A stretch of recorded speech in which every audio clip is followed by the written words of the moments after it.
Back by popular demand, it's the 2023 Motorsport 101 Award Show. And now, here's your host, Dre Harrison. Thank you. Glad you could join us. Good to see you. You're here all week, try the veal. Hey, everybody. I'm Dre Harrison. Welcome to episode 491 of the Motorsport 101 podcast, and welcome to the 8th annual Motorsport 101 Award Show, everybody. Sadly, I haven't got a 10-minute monologue prepared to roast every celebrity in attendance. I'm not a piece of shit. So that's the good news. We could roast the Call of Duty developers. That's always a fun one, but I wouldn't need 10 minutes to thoroughly eviscerate him. Christopher Judge proved that a few weeks ago. My man. Damn right.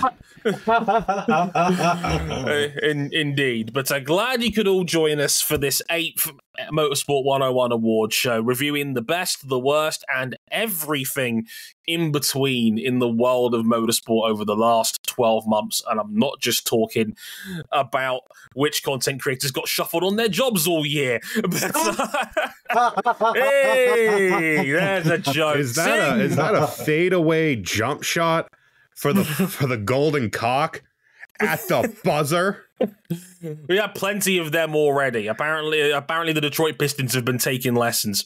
But yes, welcome very much to the Motorsport 101 Award Show. I'm Dre Harrison. Of course, we're joined by RJ O'Connell and Cam Buckley for the next couple of hours to talk about all of the awards, all the best and the worst in motorsport this year, voted for by you, the wonderful Motorsport 101 audience. We'll get into a little bit more of the ins and outs, but first of all, some general housekeeping. First and foremost, RJ, glad you could join us again for the 8th M101 Award Show. How's it going? Well, it's going good. You know, this respiratory virus that's been going around lately, I mean, that's pretty brutal. And I mean, it's so brutal it even made Colin Coles flinch. Could you tell who I may have voted for some of the negative awards in this piece? I have no idea. Doesn't give it away at all. No, I couldn't put my finger on it. Also joining us is Cam Buckley. Hello, Cam. How's it going? It's going, you know. It's been a time this December. It has been a time of news. Had we known what was going on behind the scenes with IndyCar, we might have had more Golden Cock nominees here, but ooh, things are not looking good over there. Unfortunately, I need you to wrap this up because we've got like 7 different trailers to play right after this, and that's what's most important.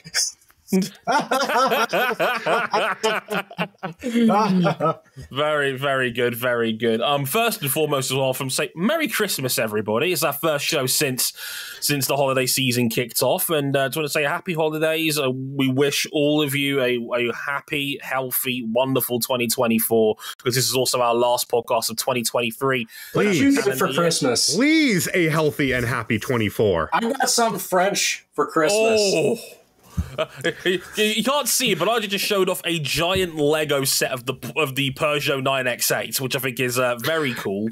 Do not touch that while it's still in assembly. You may die. RJ's award show laughter screen is terrible. Also on a slightly more serious note, sadly we're recording this one day after the very sad news to hear of the tragic passing of Gilles de Ferran, which is just an absolute devastating bit of news. You only found out literally about 20 hours ago at time of recording. 56 is no goddamn age whatsoever. Tragically suffered a cardiac arrest yesterday. Literally the fastest man on earth, one of the great qualifying runs of all time, 241 mile an hour run around California. But not only a fantastic race car driver in whatever he took part in, but also pretty much beloved by all who competed with him and against him. The endorsements across the world of motorsport have been rich and plentiful, which kind of goes to show you what kind of man he was, and a genuine racing legend, especially in North America, and just horrible news to hear that he passed away just yesterday. It's heartbreaking, man. I mean, the Ferran's accomplishments alone speak volumes. It's not just the 241-mile-an-hour run at California Speedway, the fastest closed course run of any kind in any series anywhere in the world. We also forget two-time national champion, two-time kart champion, put Penske back on track after some dark, dark years and helped restore that championship standard along with Helio Castroneves. And in his last year in single-seaters, he got the chance to win the Indianapolis 500, holding off Castroneves to do it. And even after back and head injuries kind of cut short his single-seater career, he still had a lot more to give in the world of sports car racing, both as a driver and as a team owner. But really, the lasting legacy is that everybody who knew him knew that he was genuinely one of the kindest people in the sport. And it's a crushing loss for us. Yeah, 56 is no damn age, and actually went the same way at the same age as Denny Holm. Horrible. A horrendous coincidence. I mean, he was the person who gave, as you know, he gave Simon Pagenaud, who, if you are a longtime listener, is my boy of boys. He gave him his break in sports cars. He got to win his last race in single series. He got to win his last race in sports cars. Not that you'd know it, because we were all focused on a different class battle. Yeah, Gilles Ferran won his last professional race handily in his class, and all anybody could talk about was the Flying Lizard Porsche and the Corvette. What you need to understand, RJ, murder is now legal in the state of California. Hey, that's someone else's joke. But it does apply. But, just thinking back, I mean, with how the rules are now and how the cars are, I do not believe that his name will ever be wiped from that record. 241.428. And in that sense, he will live on forever. Absolutely. As will the rest of his legacy. I mean, just an incredibly kind human being. Everyone who knew him spoke incredibly highly of him. And we as a racing community are worse off in having lost him. Indeed. Rest in peace, Jill. We will miss you. So, firstly, you can find us real quick before we get into the real nitty-gritty of the award show itself. We are on Instagram, Motorsport101 Pod. You can follow us on there. You've also got a website, motorsport101.com. You can check that out if you want written blogs. I might do a follow-up explaining my choices for all the awards this year as well in the next coming days. Also, I know a lot of people have asked me about this. This is very much coming. For future reference on this very podcast feed, all written articles on Motorsport 101 will also have an accompanying audio track voiced by yours truly in the near future. They will also be on your podcast feed alongside them as a compliment as well. We put it to you guys on Patreon. You guys are all cool about it, so thank you for that. It's something that a lot of people have asked me about in my time at WTF1. We were never able to implement it over there, but it's something I can certainly do here. Accessibility matters in the realms of media, and let's do it properly. So M101 will be incorporating that in the very near future, probably in the next couple of weeks or so. So do look out for that. And of course, if you really like us, you can back us financially on Patreon, patreon.com/motorsport101. $5 gets you early access to all of our content. $10 gets you into the supporters club of our Discord server. You can listen to these episodes live as they're being recorded, as a massive audience is doing so right now for the awards show special. Jason Gutierrez is already in there right now. Thank you very much for listening, and chip in as well if you want to shout out later on in the show. Much appreciated as ever. And if you want to follow us on our personal social media handles, we are on X at Dre Harrison 101, at RJ O'Connell, and at C Buckley 917, Motorsport_101 for the podcast itself. Right. Without further ado, let's get into the first award on the 8th Motorsport 101 Award Show right now.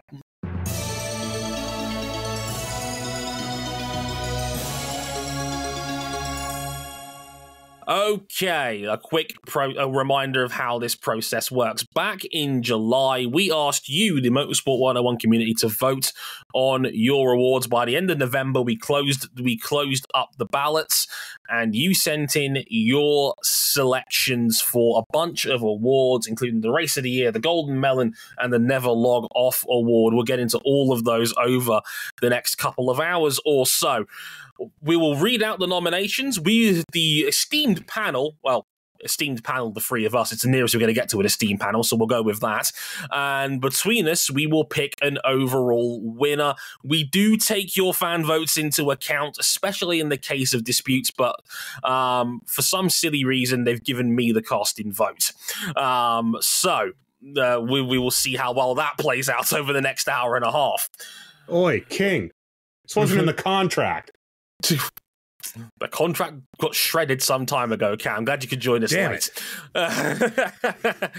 Right. Next time, get some plastic over the top of that contract so you can't tear it for a shredder.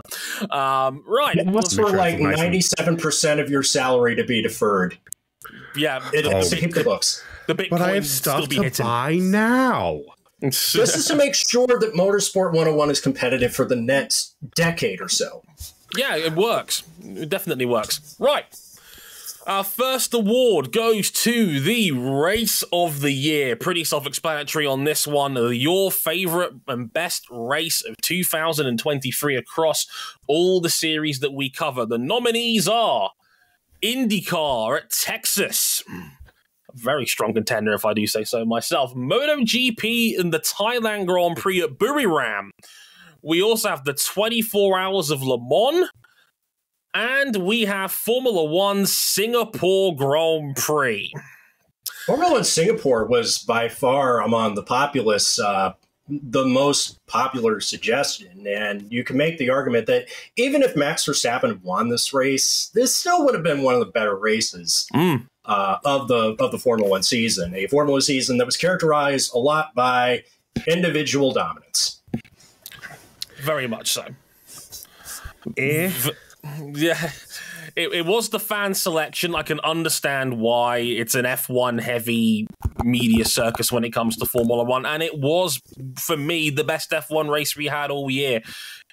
I must admit, I'm actually astonished that Formula E at Cape Town didn't make the final ballot on this one, because I think that would have also could have deemed worthy of praise, because I thought Strange that could have... race. We got a great finish out of it, and it's likely to come up soon, but we also got some very, very strange goings on before we got that incredible finish and that incredible overtake.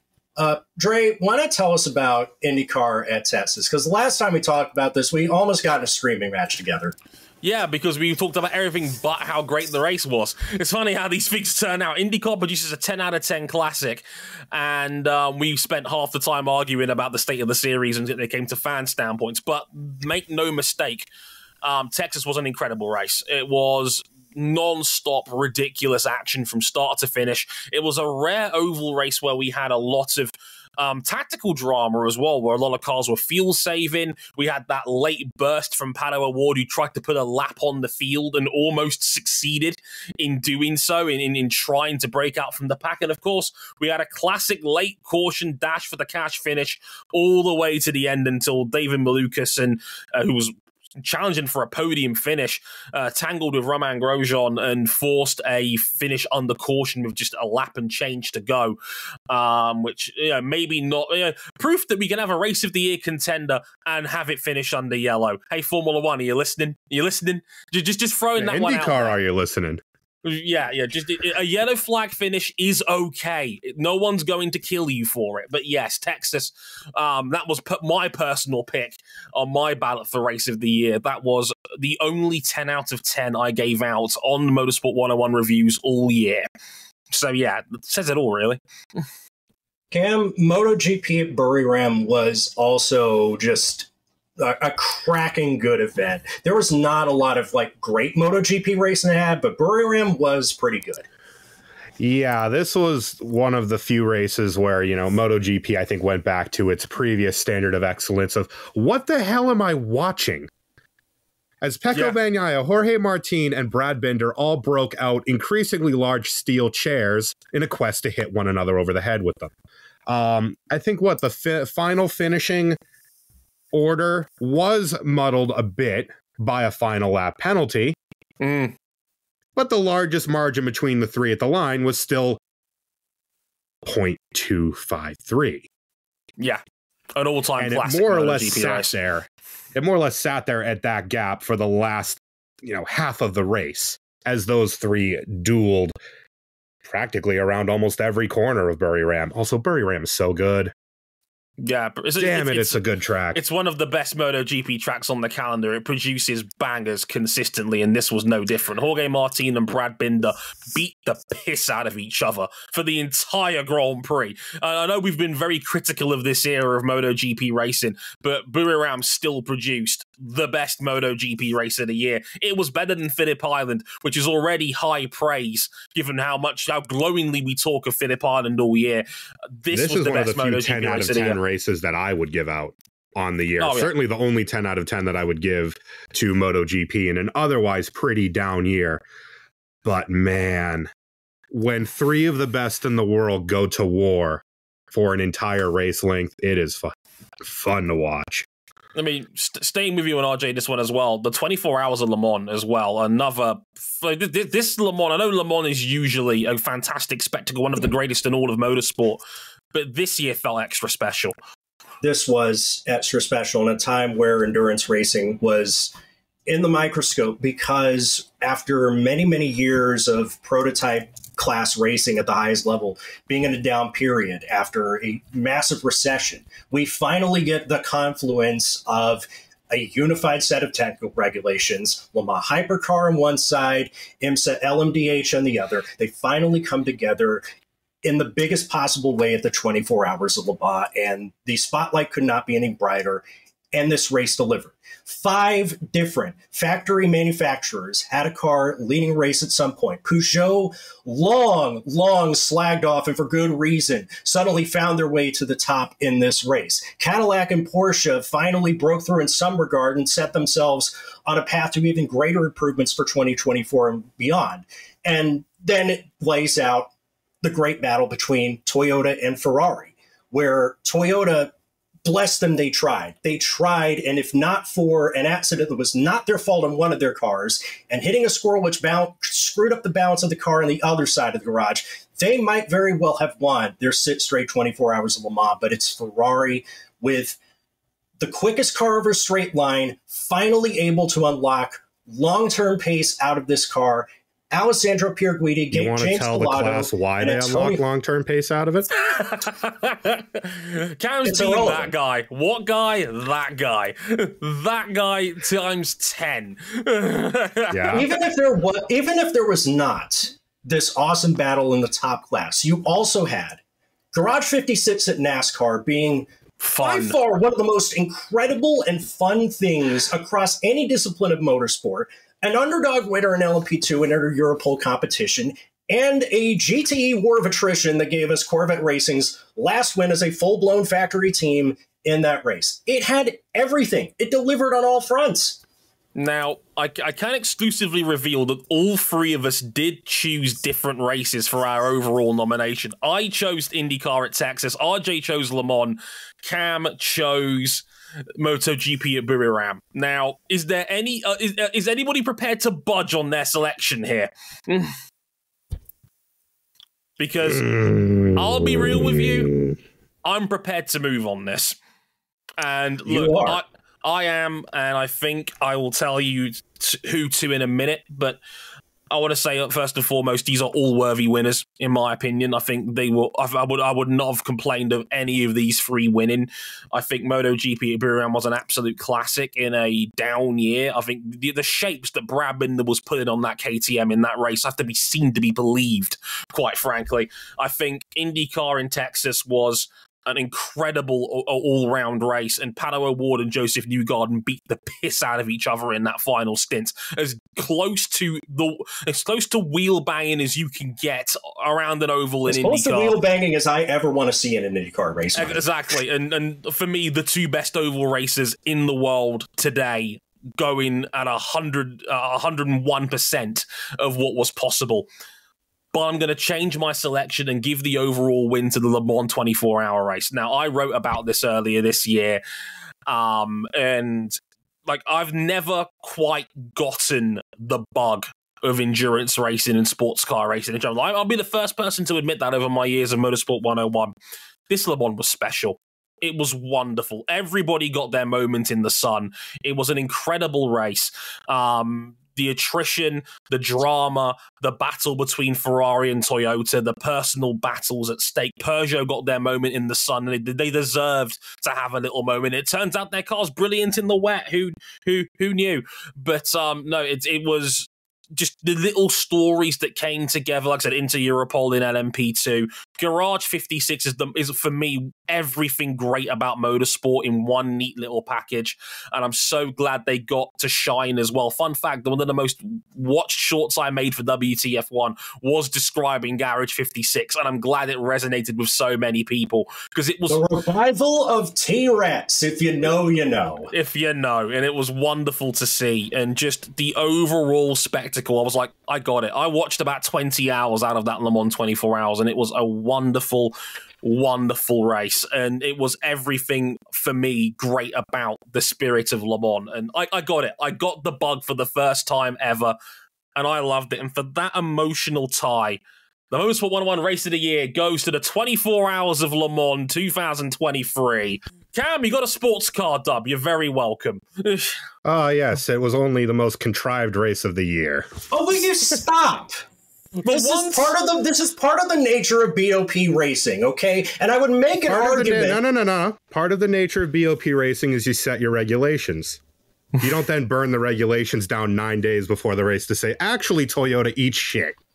And you know what? Here's the problem with that, though. You cannot say that Toyota lost this race because of BOP after weeks upon months of saying that Toyota does not win all their races because of BOP. I'd argue that bringing tire warmers back for this race only was more of a contributing factor for Ferrari. The elimination of tire warmers was a stupid idea anyway. Gentlemen, we're not complaining about that being ACO making up the rules and going along.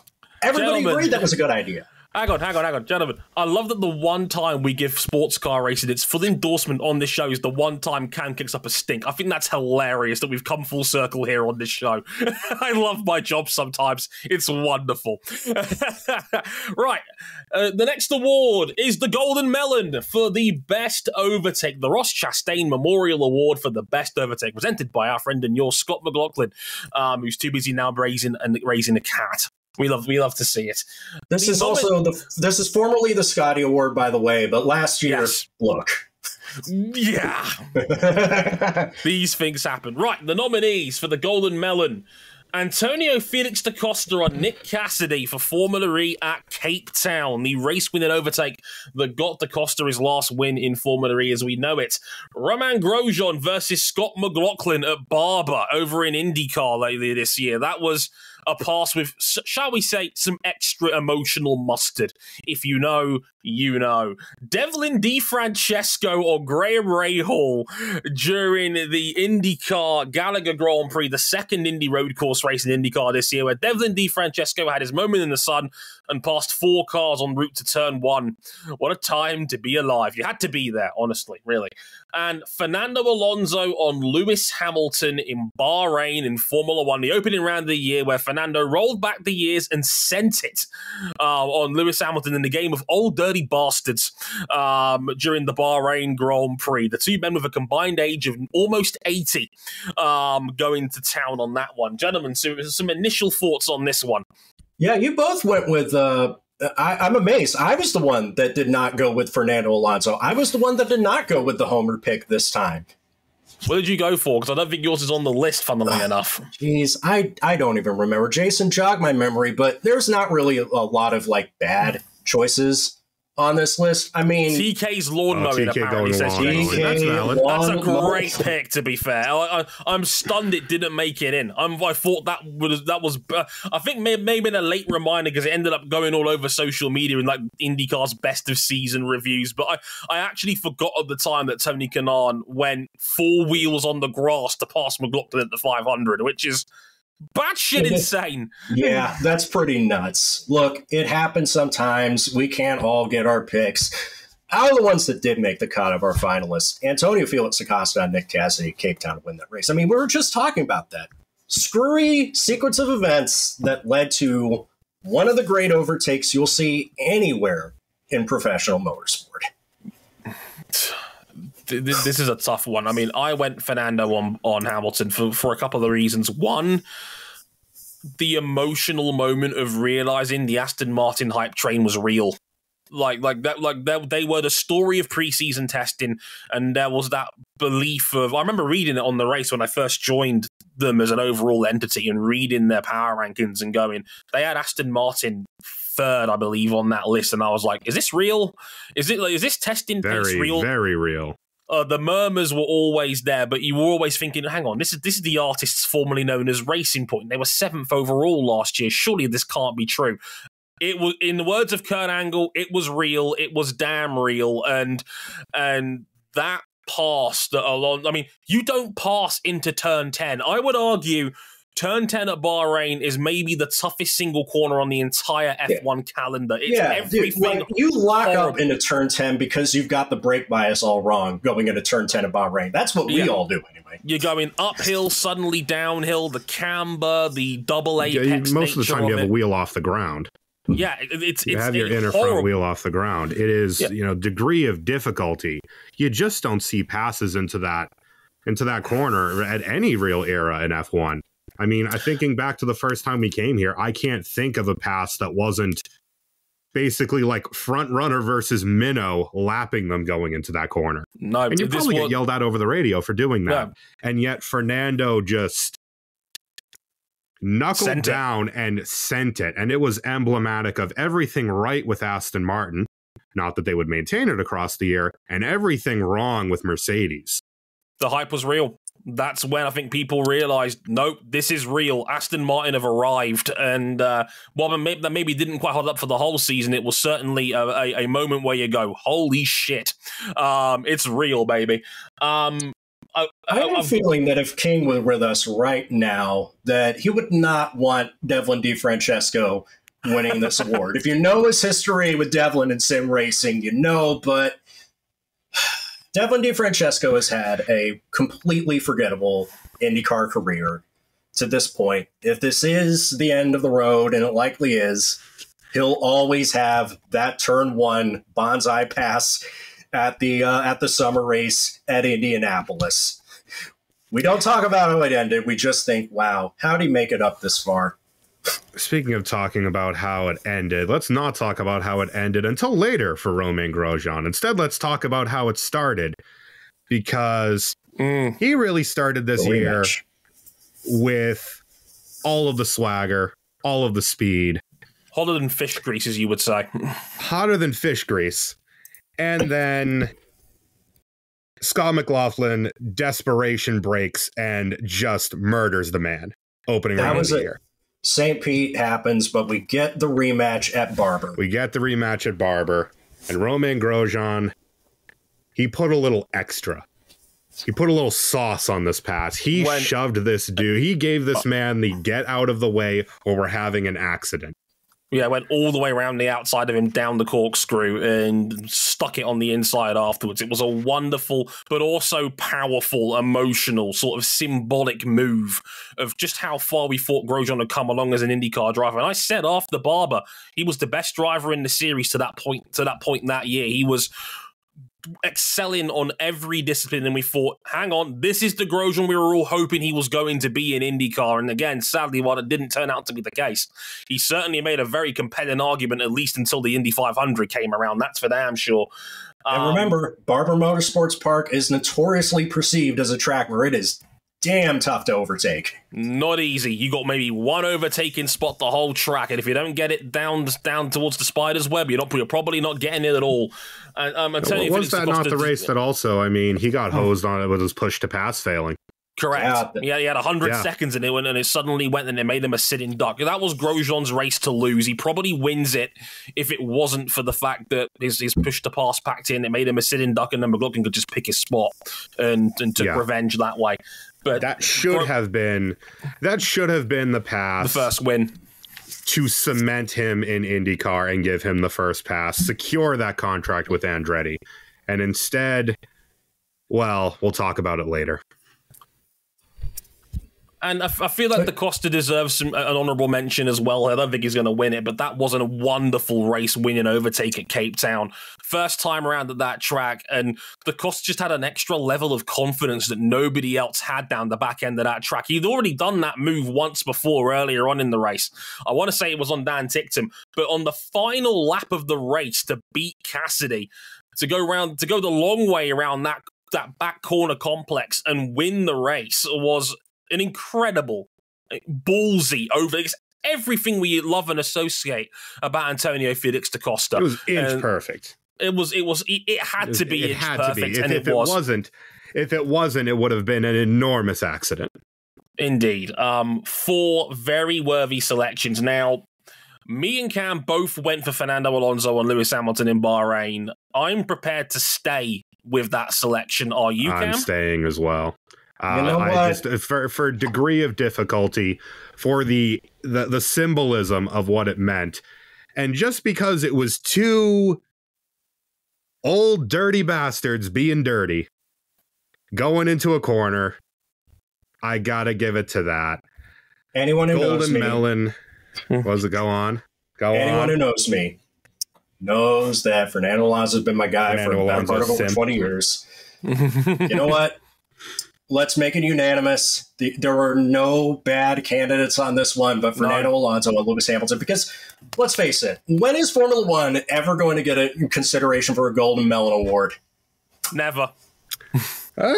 We've had a few good ones these last 2 years. These regulations, no matter how much you might read on the socials, we do get some good passing here.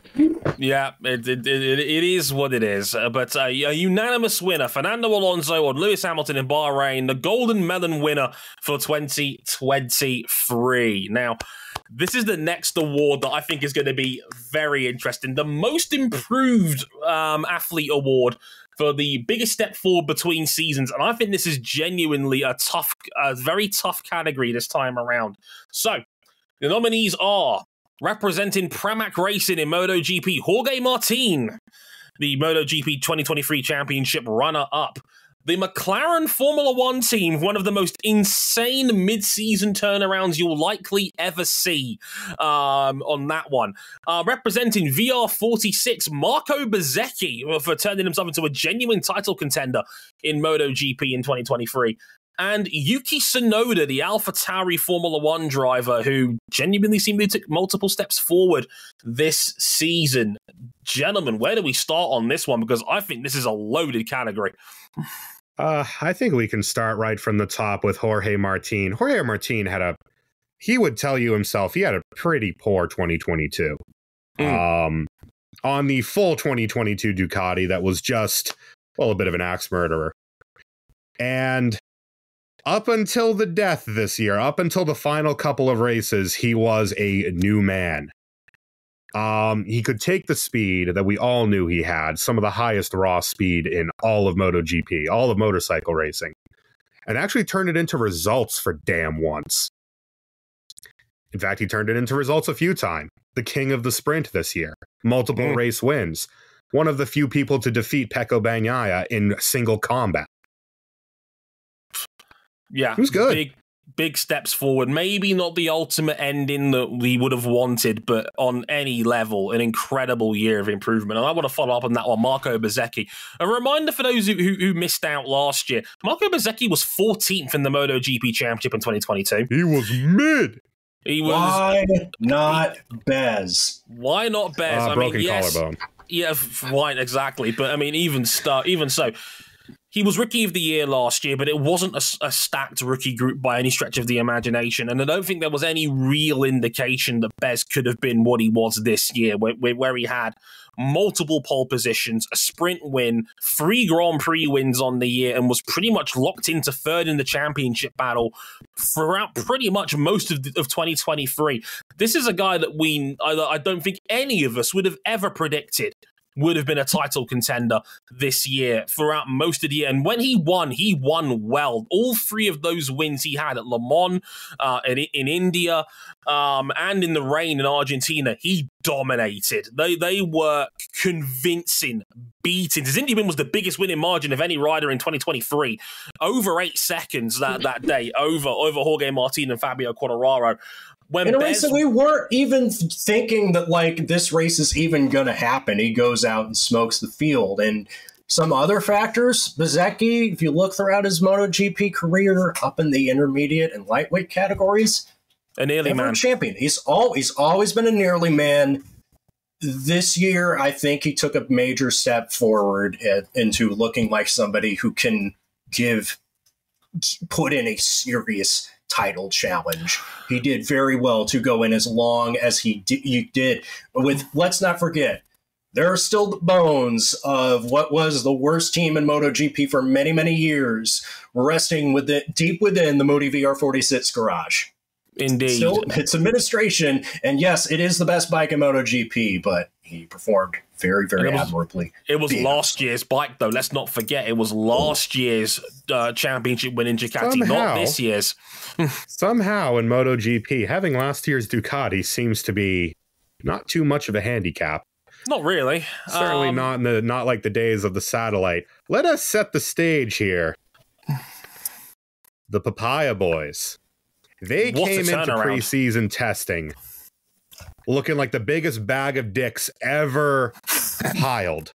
It was looking bad. But This car was horrible. The brakes didn't work. It was slow in a straight line. It was slow in the corners. It was slow everywhere.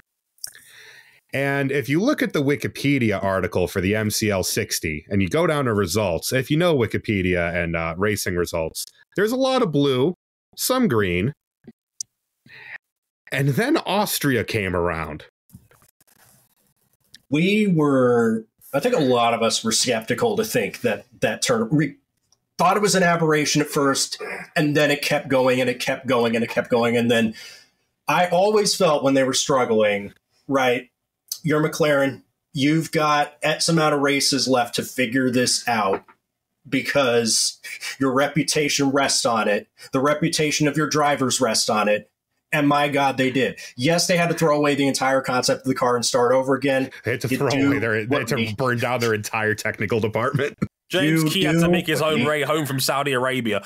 No. He's still tied to an anvil dropped at the bottom of the NTC lake. You need to do what must be done, and they did it. Yeah, they were the 6th best team in Formula One through the first 8 rounds. They were the 2nd best team through the back 14. They were incredible. And let's be real, that 6th best was flattered quite a bit in the first 6 by the nonsense that was the 2023 Australian Grand Prix. 100%. They made off like thieves out of Australia to get the result they did. How many points in the first 6 races, Dre? The first 8 races, they had 17 points. They had 285 in the back 14. Good Lord. I've been watching F1 for 20 plus years. I've never seen an in-season turnaround like that ever. The only thing that comes to mind for me is Benetton in 2001 when Jenson Button was struggling to out-qualify minorities to start the year, and by the end, and by the time Renault bought into the team and rebranded as their own, he's fighting for solid points. But that was back then. This is now. I'm thinking like the 04 McLaren, which went from fringe points and blowing itself all the time to podiums and a win and blowing itself up all the time. Indeed. And then Yuki Tsunoda. That boy put in a shift this year. He really did. God knows he tried. Put in a very difficult decision where Franz said he's basically got to score points on a regular basis performer. He's getting cut, and they give him a car that's not capable of scoring points. Yes. The AlphaTauri, was it the AT04? Yeah. If it's even worth being called a name from the first half of the year. This thing was a pile of junk. It was for the first 3 quarters of the year. At least the first 60% of the season, it was cheeks, but they aggressively threw upgrades at it. And by the end of the year, it was challenging for top 6 finishes. It was genuinely up there by the end of the year. But you have to, like, remember, Yuki Tsunoda was pulling like top 10s and 11th place finishes out of his arse the first 6 rounds of the year. He tried everything. He finished 10th or 11th in the first 4 races of the year. And it was often in a case of bad strategy, bad car, or both. Mm-hmm. Where AlphaTauri had no stability alongside, because we know what happened with Nick DeVries that didn't work out. Daniel Ricciardo comes in as a mid-season replacement, and he shatters his hand, so Liam Lawson has to get dropped in. He does well enough, then drop Ricciardo back in. He's the only stable thing in this team, and he was exceptional. Was he perfect? No, but he was the best version of Yuki Tsunoda we've ever seen. I would definitely agree with that. Okay. So with that in mind, I can reveal me and Cam both said Marco Bezzecchi on our ballots. So we have the majority here. Is there any movement from you on this one, Cam?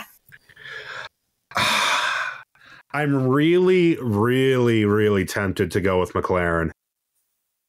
Because they were so bad to start the year. I mean, they came into the sport with legitimately one of the worst Formula One cars on the grid. Perhaps equal worst with the AlphaTauri, maybe in Bahrain.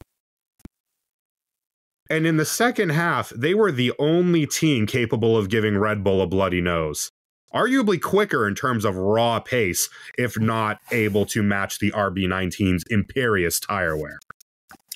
So, that is an insane in-season turnaround. It's an insane in-season turnaround, but the award is for the institution or person making the biggest step forward between seasons, not within the same season. And if I'm sticking with the letter of the law, they actually got worse. It's between seasons, but then in season they got way better. Well, that's why my vote's going to Yuki Tsunoda, because I know my finalist did not make the cut, but Yuki Tsunoda, again, the best version of himself that we've ever seen, going from arguably saving his job to now he has a stable place and an opportunity to prove himself in a much better situation of whatever we're calling the team based out of Faenza next year. Yes, the Minar Bulls Rosso Tari. Are you going to move your vote? Given RJ has clarified the rules, I don't think I can in good conscience move my vote. But McLaren then gets the honorable mention. Indeed. Bez was so much better this year than he was last year. And I think a lot of that is VR46 overall, because I think he and Marini improved. They both took a big step. The team took a big step. Third in the team's title as well. Yeah. For a team that was built on the bones of Avintia, that is an extraordinary achievement. But Marco Bezzecchi went from a guy who you would not expect whatsoever to be fighting for a title to a guy who looked like he was going to be the only challenger to Bagnaia for maybe the first half of the year. Hashtag why not Bez? Dre, close us out. Yeah, I can't add much more than what's already been said. Nobody gave this man any sort of thought that he was going to be in the mix for 2023, and he was for 3/4 of the season. That collarbone injury would always be a case of what could have been, but given he was 14th and a fringe rookie of the year last year, to be a genuine top-end rider by the end of 2023 is an incredible achievement. Most improved athlete of the year, Marco Bezzecchi, everybody, and congratulations to him. Next up, the Antoine Hubert Award for the Rookie of the Year for rookies in their own respective series. Not to be confused with the Formula 2 Antoine Hubert Award. That's their Rookie of the Year. This is our Rookie of the Year, and it encompasses multiple championships. Indeed, and the nominees are, and I'm actually kind of gutted this person only got one nomination because it's a very worthy contender. David Alonso in Moto3, who was incredible this season to finish 4th in the championship standings, win multiple races as Moto3 Rookie of the Year. Liam Lawson for his 5 standing cameo appearances for AlphaTauri this year. Marcus Armstrong over in IndyCar. He's not just a podcaster. Turns out he's actually all right at the whole driving a car thing, because we all know podcasters are terrible people. And I can exclusively reveal the most nominated single person ever on the Motorsport 101 Awards with 19 different individual nominations. Oscar Piastri in Formula One for McLaren this year, a new record for the most nominated person ever on an M101 ballot. And I think we kind of know where this is going. But I want Dre, to... tell the good people about David Alonso.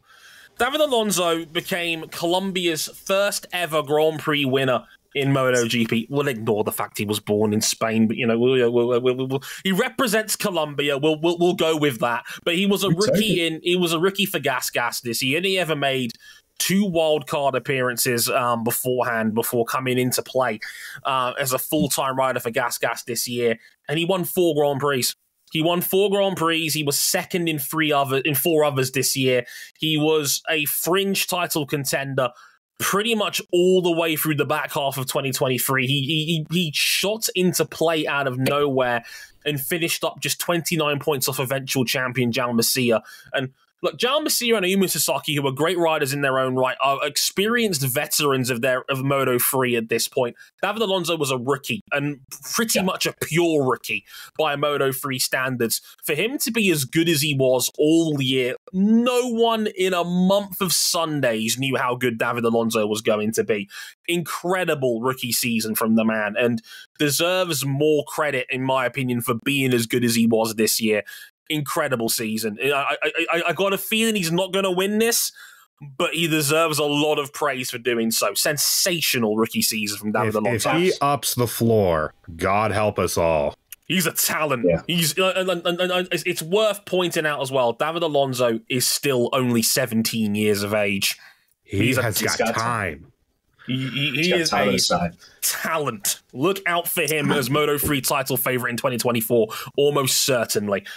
RJ, talk to us about Liam Lawson, because obviously it would be unfair not just mention his F1, obviously his standard points, but also his season in Super Formula as well. And that's actually why I didn't nominate him, because of his F1 cameo appearance, which was solid. But Liam Lawson stepped into Super Formula and did something that hadn't been done in 46 years. To win on your series debut, and the last 2 people that had done that before him all had prior Formula One experience. Liam Lawson, yes, he did get the benefit of going into what was the strongest team at the time in Team Mugen. But remember, I always said at the top that his path, the toughest obstacle that he would face to trying to win the Super Formula Championship, stood across from the garage from him in Tomoki Nojiri. And were it not for the fact that Nojiri missed around with appendicitis, this could have been a much different championship conversation. But Lawson's rookie season was incredible. 3 wins to tie the rookie record that he now shares with Ralf Schumacher, who was pretty good in his own day. Maybe not as good as his brother, but on his day, he was still pretty good. Yeah, who was? Lawson was exceptional, and the fact that he came as close as he did, maybe didn't win it, it's not a proof that Lawson is deserving of the hype. And it's also proof that Super Formula is not a farmers league. It's not a league of the has-beens and never-weres. No. Tomoki Nojiri is serious. Ritomo Miyata is serious competition. They are great racing drivers in their own right. They are great. We're going to see more of them in the near future as well, especially Miyata over in F2. Yeah, Liam Lawson... I was going to say that goes on top of 5 outstanding standing weekends on emergencies notice for AlphaTauri and Formula One. He came in, scored points in a bus.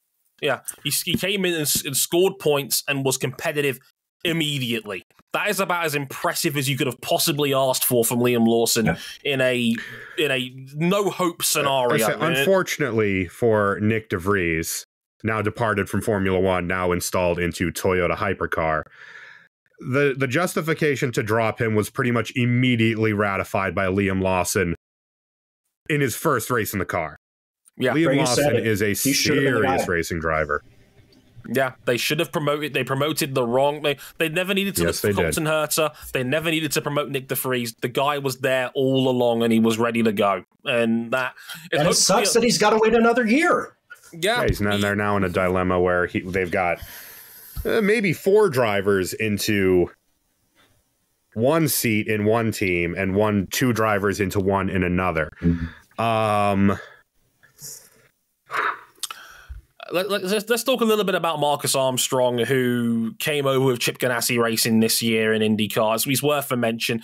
Look, what I will say about Marcus Armstrong is he walked into a Chip Ganassi environment, the arguably the best team in IndyCar, a season where Scott Dixon had an incredible season, Alex Palou had the incredible season, but Marcus Armstrong was a top 10 runner right out of the box in IndyCar. He was making round twos in fast 12s in qualifying regularly and was in the top 10. I still think he was set for a podium at Road America before Chip Ganassi put him off sequence, which was a horrible mistake given the way the course used him as the guinea pig, and it worked for everyone else, but not for him. It's a shame because he was running leader's pace in Road America all the way through. He was running top 7 in Portland as well before a botched pit stop. Marcus Armstrong is legit. He's a bit of a wacky character, but the man can drive. No question about that. He won Rookie of the Year. Couch that in saying that his competition were fringe Indy Nets prospects who looked unready for this jump, and Agustin Canapino, who had never driven single-seaters for a living in his life before this year. It's not exactly the strongest field. I say Marcus Armstrong still has room for improvement, but there is a solid foundation that's better than anything that he had the chance to show in Formula 2. But I think we all know who's winning this award this year. It goes to another driver who should have never had to wait for an opportunity to get to Formula 1, who had probably the silliest way to force his hand into Formula 1. And we all thought at the start of the year especially that he had made the wrong decision as to where to hitch his horse to make his Formula 1 debut. Guilty. At the end of the season, it wasn't all perfect. It took about 8 races. Yeah, it went okay. Oscar Piastri. As soon as the upgrade package landed, we saw at Silverstone just how fast this dude really was. He was within a tenth of Lando in qualifying and was running right with him right from the start. Look, Lando Norris is an incredible racing driver. He is one of the top 5 fastest dudes in Formula 1, in my humble opinion, right here and now. And Oscar Piastri, in terms of raw pace, is 99% of what Lando Norris is. That is astonishing for me, especially given... You can just end it right there. Yeah, especially given McLaren has tended to be a car killer. It almost killed Daniel Ricciardo's career in Formula 1. It killed Stoffel Van Dorn's career. It killed Kevin Magnussen's potential to reach anything more than what he has achieved now. Yeah, well, it will look like to start this season like it wasn't going to be all that different, because you go into the season and he, other than the aforementioned shit show in Australia, he's fringe points or no points. And then, after the upgrade package, he's throwing hands with Lando. Throwing hands with Lando. I think Qatar was probably the most shining example of that. He won the sprint race that day. He is one of 2 individuals this season who beat a Red Bull over the line in something that is more than a lap and awards points. And look, there's a sprint guy. He was second in the sprint race in Belgium. He won the sprint in Qatar. He was up there in Japan as well. Yeah, there's a little bit to work on if you're comparing him to the very top names in Formula 1. But in terms of the raw potential of an F1 rookie, which we don't get to see highlighted on this level very often. And if anything, we've been spoilt for that in the last half decade when it comes to the names that have come through in F1 in recent times. Piastri was exceptional. There is a guy you could see with evidence right here as to what he could be, and what he could be is terrifying in terms of what he can show. And this is a guy who had to sit on the bench for a year. Which is crazy. You think that 2 people on this list have won awards, and both of them were Alpine or Alpine affiliated, and neither of them are there anymore. Alpine Academy, common success. And I think that's a perfect way of wrapping it up. The Antoine Hubert Award for Rookie of the Year goes to Oscar Piastri, who has now won both Antoine Hubert Awards, the Formula 2 one for the chip. Do not become F1 Jack Miller. Learn to manage your tires. And now it's time to reach for the tissue boxes, because it's time for the Floppy Award for the year's biggest disappointment. And we've got a stacked crew here. The nominees are Aprilia in MotoGP for being better than Yamaha this year, but losing out to KTM. The Stellantis Formula E collective of DS Penske and Maserati for totally not being all of our preseason picks for the Formula E season and having egg on our faces. They catfished us they catfished us so good. I'm still expecting Neve from the show to roll up in this Riverside studio while we're recording to ask if he can join on this Zoom call. It was that bad. The MoneyGram Haas F1 team for finishing stone dead last in the F1 Constructors Championship. It's the hope that gets you. MoneyGram, I still love you. And finally, the Mercedes-AMG Petronas F1 team for somehow finishing second in the Constructors' Championship. This is a loaded category. Now, this is also interesting because all three of our picks did make the nominees list, but we all went for different selections. I went for the Haas F1 team, and this was probably more out of frustration. This is the team that sacked Mick Schumacher going into this season. I thought that was the wrong decision. I thought they sacked the wrong man. They brought in Nico Hülkenberg. And to be fair to Hülkenberg, man put in some work this year. God damn it, he tried with this Haas team. But I picked them out of frustration for just years and years and years of promising the world, promising that the next upgrade package was going to be the one that would turn them around and get him back on the wagon. And just this was the year where it just I've lost faith in this team, and I'm just fed up of Haas thinking that the next one will be the big one, and they're just not working out. That's why I picked Haas as my overall disappointment for this year. Cam's got something to say about Aprilia, I'm sure. No. Well, before I open up on them, Dre, what the hell were you doing? Having expectations for Haas Formula One team.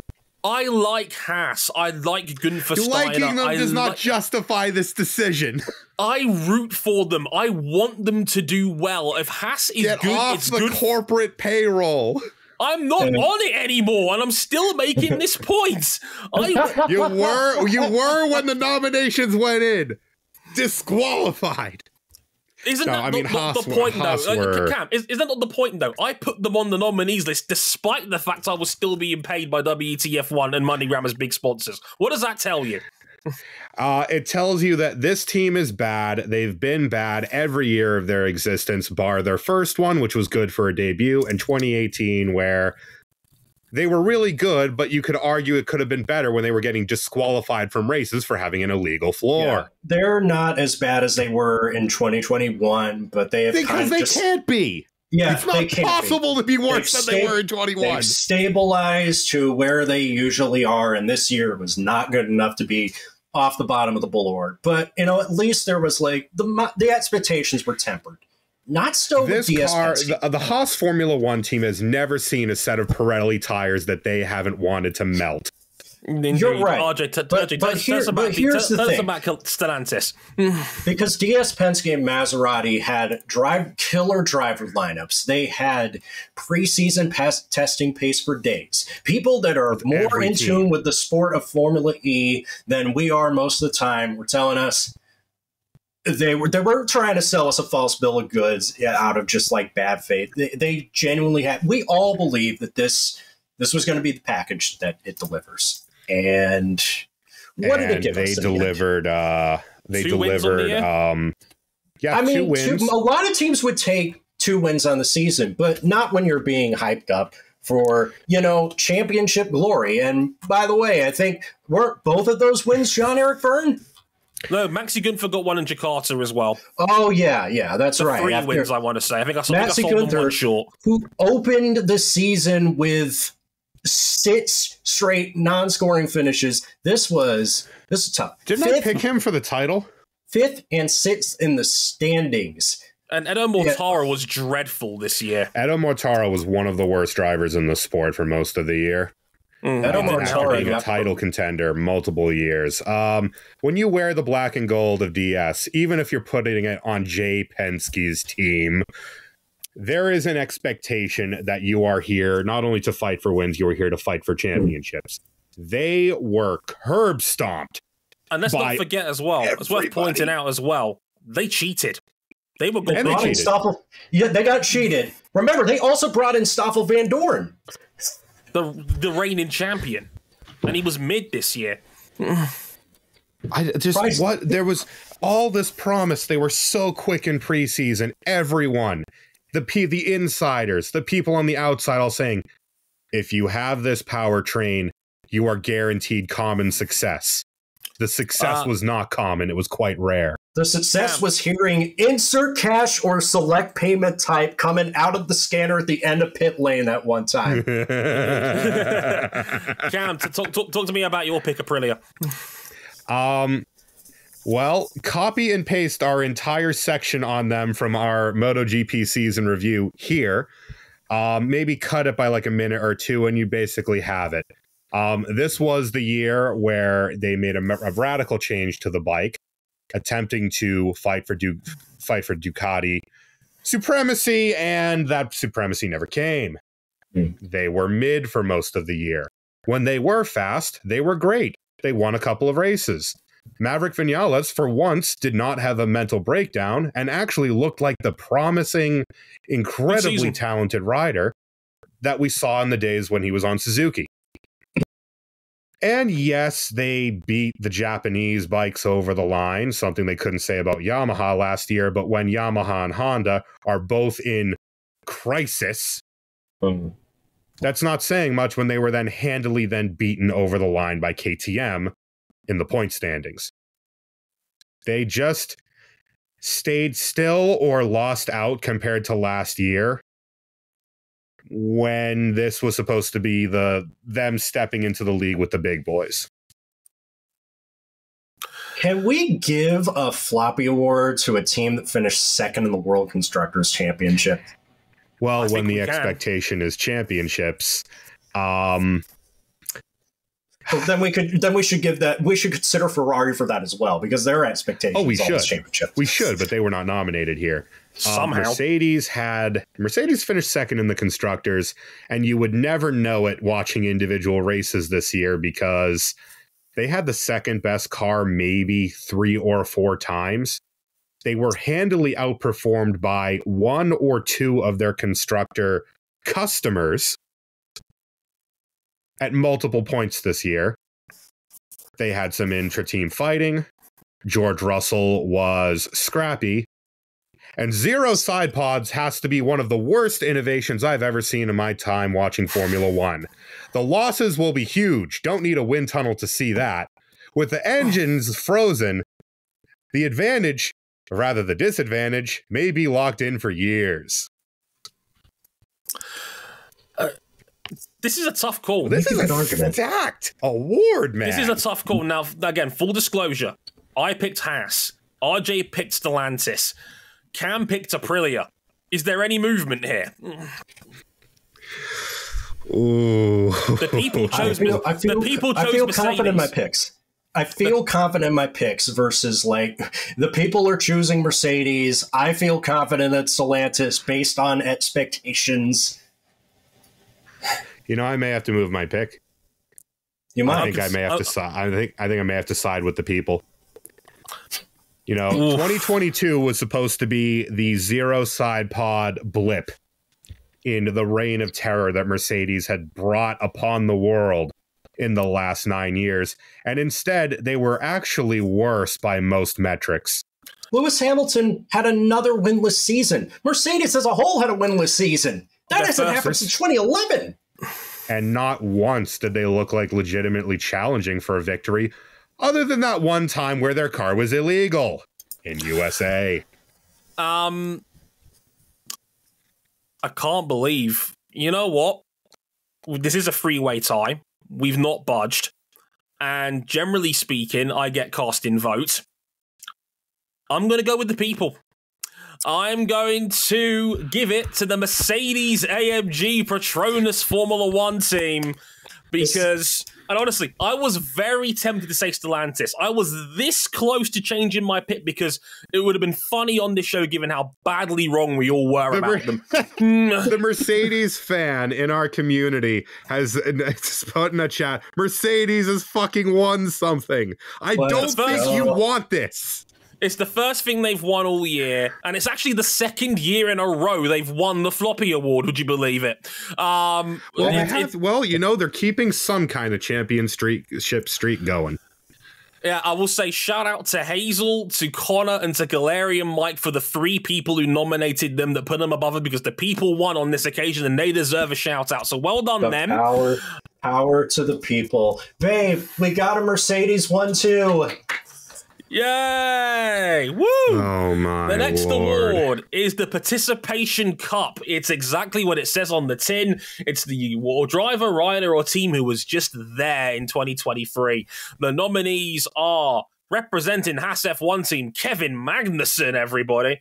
Representing IndyCar, Ed Carpenter Racing is on the nominees list. Also, Van Wall Racing Team over in the WEC. Oh no.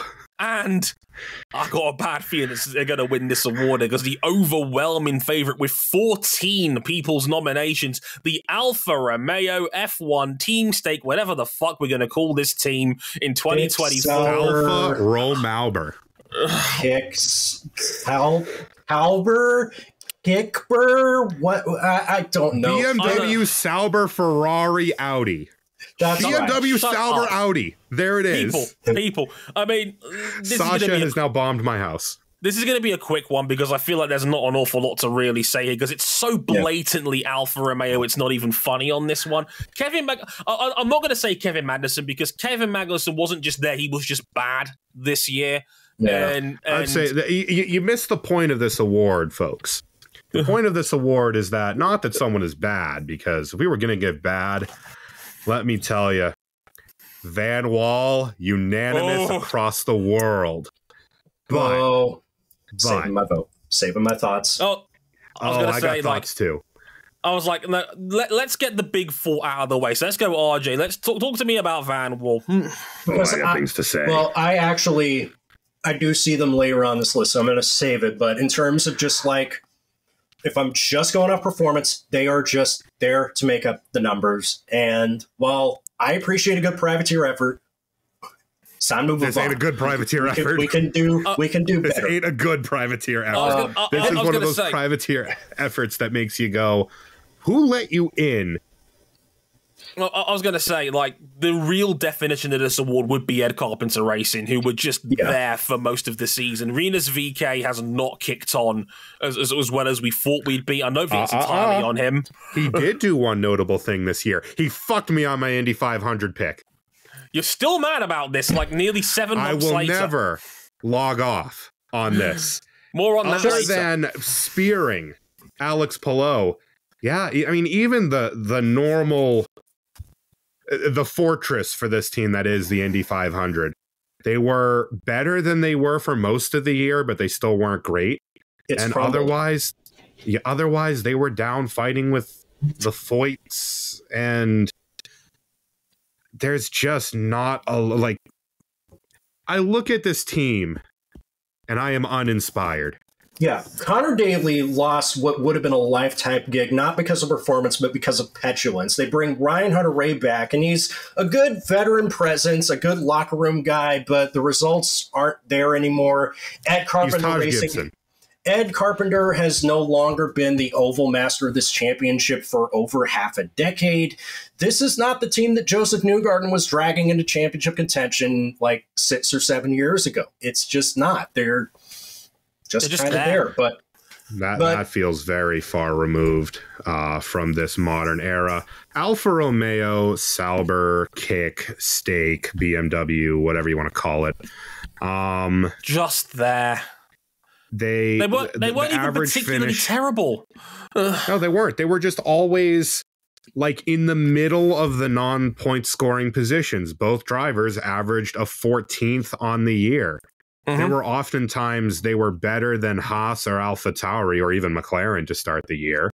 Yeah. But Sometimes. When they did score points, it was fringe points, and they didn't score points often because for most races, they were just sitting in the middle of a DRS train. How many races did Valtteri Bottas have a mediocre qualifying performance, or that maybe the best part of Valtteri Bottas's game, that's still outperforming Zhou alongside him, and then he runs over debris and has floor damage and limps home to like 17th. I genuinely don't know how good either of these dudes are right now, because we've seen 2 seasons of Zhou Guan Yu. He's been steady but not impressive, but how much of that is the car and how much is him? Valtteri Bottas, is he washed yet, or is it just Valtteri Bottas, I think that sums up his year. It's just there. He's still a fine qualifier. And to be fair to Valtteri, how many times was his floor damaged on the opening lap of a Grand Prix this year? At least 3, as far as I can remember. But in any case, and yes, they are winning this award because there's no way I'm budging on this one. Yeah. We'll get to Van Wall later, I promise. Alfa Romeo are just there's like. Okay, Audi is coming in 2 years' time, but looking at them right here and right now, there is nothing about this team that leaps off the page to give me optimism or hope, or even like, oh, this team's going to sink to the bottom, because they're not that either. They're just sort of just there. Their experience and their demeanor is just, we're here to make up the numbers right now, and Audi can't come soon enough as far as I'm concerned. So the winners of the Participation Cup, the Alfa Romeo F1 team stayed. Should we be clapping or booing? Pick Audi, Valtteri Bottas calendar, whatever we're calling them. Team Henwile. Now for something more uplifting, the team of the year. I think we know where this is going, but again, team of the year, the best team of 2023.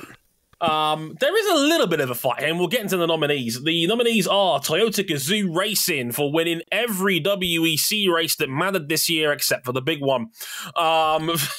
We have McLaren for their in-season turnaround in Formula One. We have Chip Ganassi Racing, who had 1 and 2 in the IndyCar series in 2023. And Oracle Red Bull Racing, who had 18 people's nominations this year. Almost a new record. 1 less than Oscar Piastri, but still a dominant vote from the people in regards to... I'm genuinely surprised that Ducati didn't make the list. They should. Because the factory Ducati team only had half a team. This is the true. team we're talking about. The Pramac team won the team's title. I'm also just thinking like... messy on the way there. I'm more just thinking like Ducati is an entire enterprise. I mean, if you take like all the satellites and the factory team together, like that is an unstoppable force of MotoGP. Yeah, but if we do that with Red Bull, then oh man, if we're lumping AlphaTauri in here, that sinks their average quite badly. I guess we can start off. I think Toyota, you need to talk about more than just WEC. Toyota had a banner year in motorsport.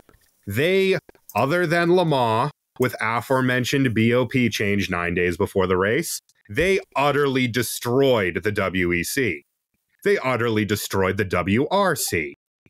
They supported the champion in Super Formula. They supported the champions in GT500. And GT300. And GT300. They supported the champions in the IMSA GTD Pro category with a 6-year-old car. A 6-year-old car that somehow was still doing its thing. And just about the only thing Toyota didn't run roughshod over this year, besides the 24 hours proper, was NASCAR. Yeah, they tried. Where it was a Ford washout, and, well, the less we talk about that truck finale, the better. Yeah. So yeah, beyond just WEC, Toyota as a factory enterprise had a banner year across 5 or 6 different series. Yeah, and we talked a little bit, and we talked about McLaren too, but Chip Ganassi Racing. Chip Ganassi Racing. I mean, like Scott Dixon had another incredible year in IndyCar. Only he was beaten by 80 plus points by one of the greatest IndyCar seasons ever assembled. Chip Ganassi. Like, okay, maybe they didn't dominate in terms of sheer number of wins, but when it comes to title presence, those two set the table and ate their own dinner compared to the rest of the field. Team Penske is the name we often associate with winning IndyCar races. Team Penske, yes, won the one big race that mattered on the year. And yes, Joseph had a bunch of oval wins. But when it comes to title contention, it was Palou pretty much from start to finish all year. They had the Rookie of the Year in Marcus Armstrong. Dixon was once again incredible. And Marcus Ericsson was still his usual solid self and probably should have won the 500 in the eyes of so many people about how that finish played out. I would say that the only weak link was a Takuma Sato, who's now in the sunset of his career running a part-time schedule. And even then, he was still quick at times. And let's not forget as well, the problem with Chip Ganassi's first foray, this foray with Cadillac in GTP, it's not because they weren't quick. It's because a gold and black Cadillac found multiple ways to lose and retire in humiliating fashion. Lose as in lose most of its bodywork and corners on multiple occasions. That car is cursed. And yeah, Chip Ganassi ran the damn field over pretty much across the entire year in IndyCar. Should have had a better year in IMSA than they did. Yeah. In WEC, I would say just solid. I don't know if I'd go solid, given the reliability issues at Le Mans, and then they're just peaks and valleys. Not many peaks, not many valleys. A couple valleys near the end. Yeah. But I feel like there is a heavyweight, overwhelming favorite. There's a heavyweight Oracle, Red Bull Racing, Honda. I will sum it up in the simplest terms I can. The greatest statistical season in the history of the Formula One World Championship in both championships. 21 wins on the year, 19 of them from Max Verstappen. They outscored Ferrari and Mercedes put together in the Constructors' Championship this season. They're two long-term arch rivals and ground them into garlic salt. It was that kind of dominance all year long from Red Bull, and I'm sorry. As much as I want to try and play this up because Toyota were incredible across motorsport this year, there is no getting around it. Honda and Red Bull produced the greatest F1 season ever seen, likely we will ever see ever again. And Cam, is it fair to say you're not budging because you picked him and I picked him as well? Absolutely not. This team, I mean, it was the despair of you've seen the nukes launched, you're just waiting for them to hit. When they rolled the RB19 off the truck in preseason testing, the season was over before the car had even turned a wheel in anger. We're all looking like a combination of that Oppenheimer meme and that Kurt Angle meme. And yes, you kids, Kurt Angle used to be a professional wrestler before he was that funny old man in the meme. Yes, and for the third year in a row, Red Bull Racing wins the Team of the Year. Just absolutely dominating the field in the greatest fashion they have yet. As Kiera quite rightly puts in the chat, 5th year in a row they won the DHL Pit Stop Award for the best crew as well. It's not just the drivers, it's not just every the car. Component of this team. It's operational excellence unlike anything we've ever seen in Formula One. They are them, they are the benchmark, they are the standard. And for the 3rd year in a row, Red Bull Racing wins the Team of the Year. Right. Next award is one of our favorites on this show. It's the Beat 'em Down Award. For the single most impressive thing on 2 or 4 wheels you watched over the course of 2023, and the nominees are, and believe it or not, one man makes this list twice. Alex Palou in the streets of Toronto for his 2nd place finish there. We'll get into some of the context behind that in a moment. The Red Bull RB19 for quite possibly the greatest F1 car we've ever seen. We've also got Alex Palou's Summer of Alex, as I like to call it, where he won 3 out of 4 and arguably was the best runner at the 500 and maybe should have been in contention for that too. Sorry, Cam. Alex Palou's summer streak, and we've put it in an overall group of maximum Verstappen in regards to Verstappen and arguably the greatest single F1 season ever seen. If there's one thing I don't like about how this award shook out is that it basically gives away our Driver of the Year nomination and just distills it down to the two who could it overwhelming possibly favorites. be? And you can more or less lump two of these together with the Red Bull and Verstappen because you cannot separate them. But let's talk about Alex Palou a little bit first. I mean, we'll do this one quickly because we've got to talk about him in the spoiler alert. Yes, they're in the Driver of the Year nominations as well. I mean, for me, what a surprise! I know. For me personally, I picked Alex Palou specifically for Toronto because arguably, yes, the man won 5 IndyCar races this year, but I'd argue thing he did. I'd argue his greatest performance was in Toronto. He was nudged and put in the wall by Carl Kirkwood in the middle of that race due to a safety car that damaged his front wing. The team elected not to put him to the back of the field and put a new front wing on the car. He kept going. The front wing was bent like a motherfucker. If he was in Formula One, it would have been meatballed without question, given how probably F1 still should have been meatballed. I if agree. That falls off, he's going straight on into the wall because that thing's folding onto the car. Yeah, it was bent a good 3 or 4 inches off of kilter easily. He kept going, and he was still the second fastest man on track. He was only beaten by a rampant Christian Lundgaard on the day, who, by the way, was incredible in that race. Holy shit, Christian Lundgaard arrived this year. Stunned he didn't make the most improved driver award, but basically we already thought he was really good. But Alex Palou, I mean, yes, in a year of ridiculous driving by IndyCar standards, that, for me, topped the lot. Alex Palou was him all year long in 2023, but for me, it was his summer performance. It was 4 out of 5 races. The Indy Grand Prix in the spring, Detroit from pole in a race that was turning out to be a shit show early on, and he rose above. He won at Road America. He won at Road in Mid-Ohio. I mean, you don't see dominance like that in a series that, let's not forget, is a spec category. Really, the only thing of note you change is the dampers. I'm giving away some of the script here, but that summer streak was incredible. I'm angry. I'm very angry that there is not a individual Drive of the Year award on this show. Which is kind of what this was, but we kind of grouped them all together because we had so many similar names pump up here. Because that, while saving fuel with a shattered front wing, still faster than everyone but Christian Lundgaard, that should not be possible. No, it's impossible, by all accounts. It was impossibly great. However, what happens when you take the 2022 Red Bull, you adjust the floor edge, you take about 20 kilos of weight out of it, and you install Max Verstappen?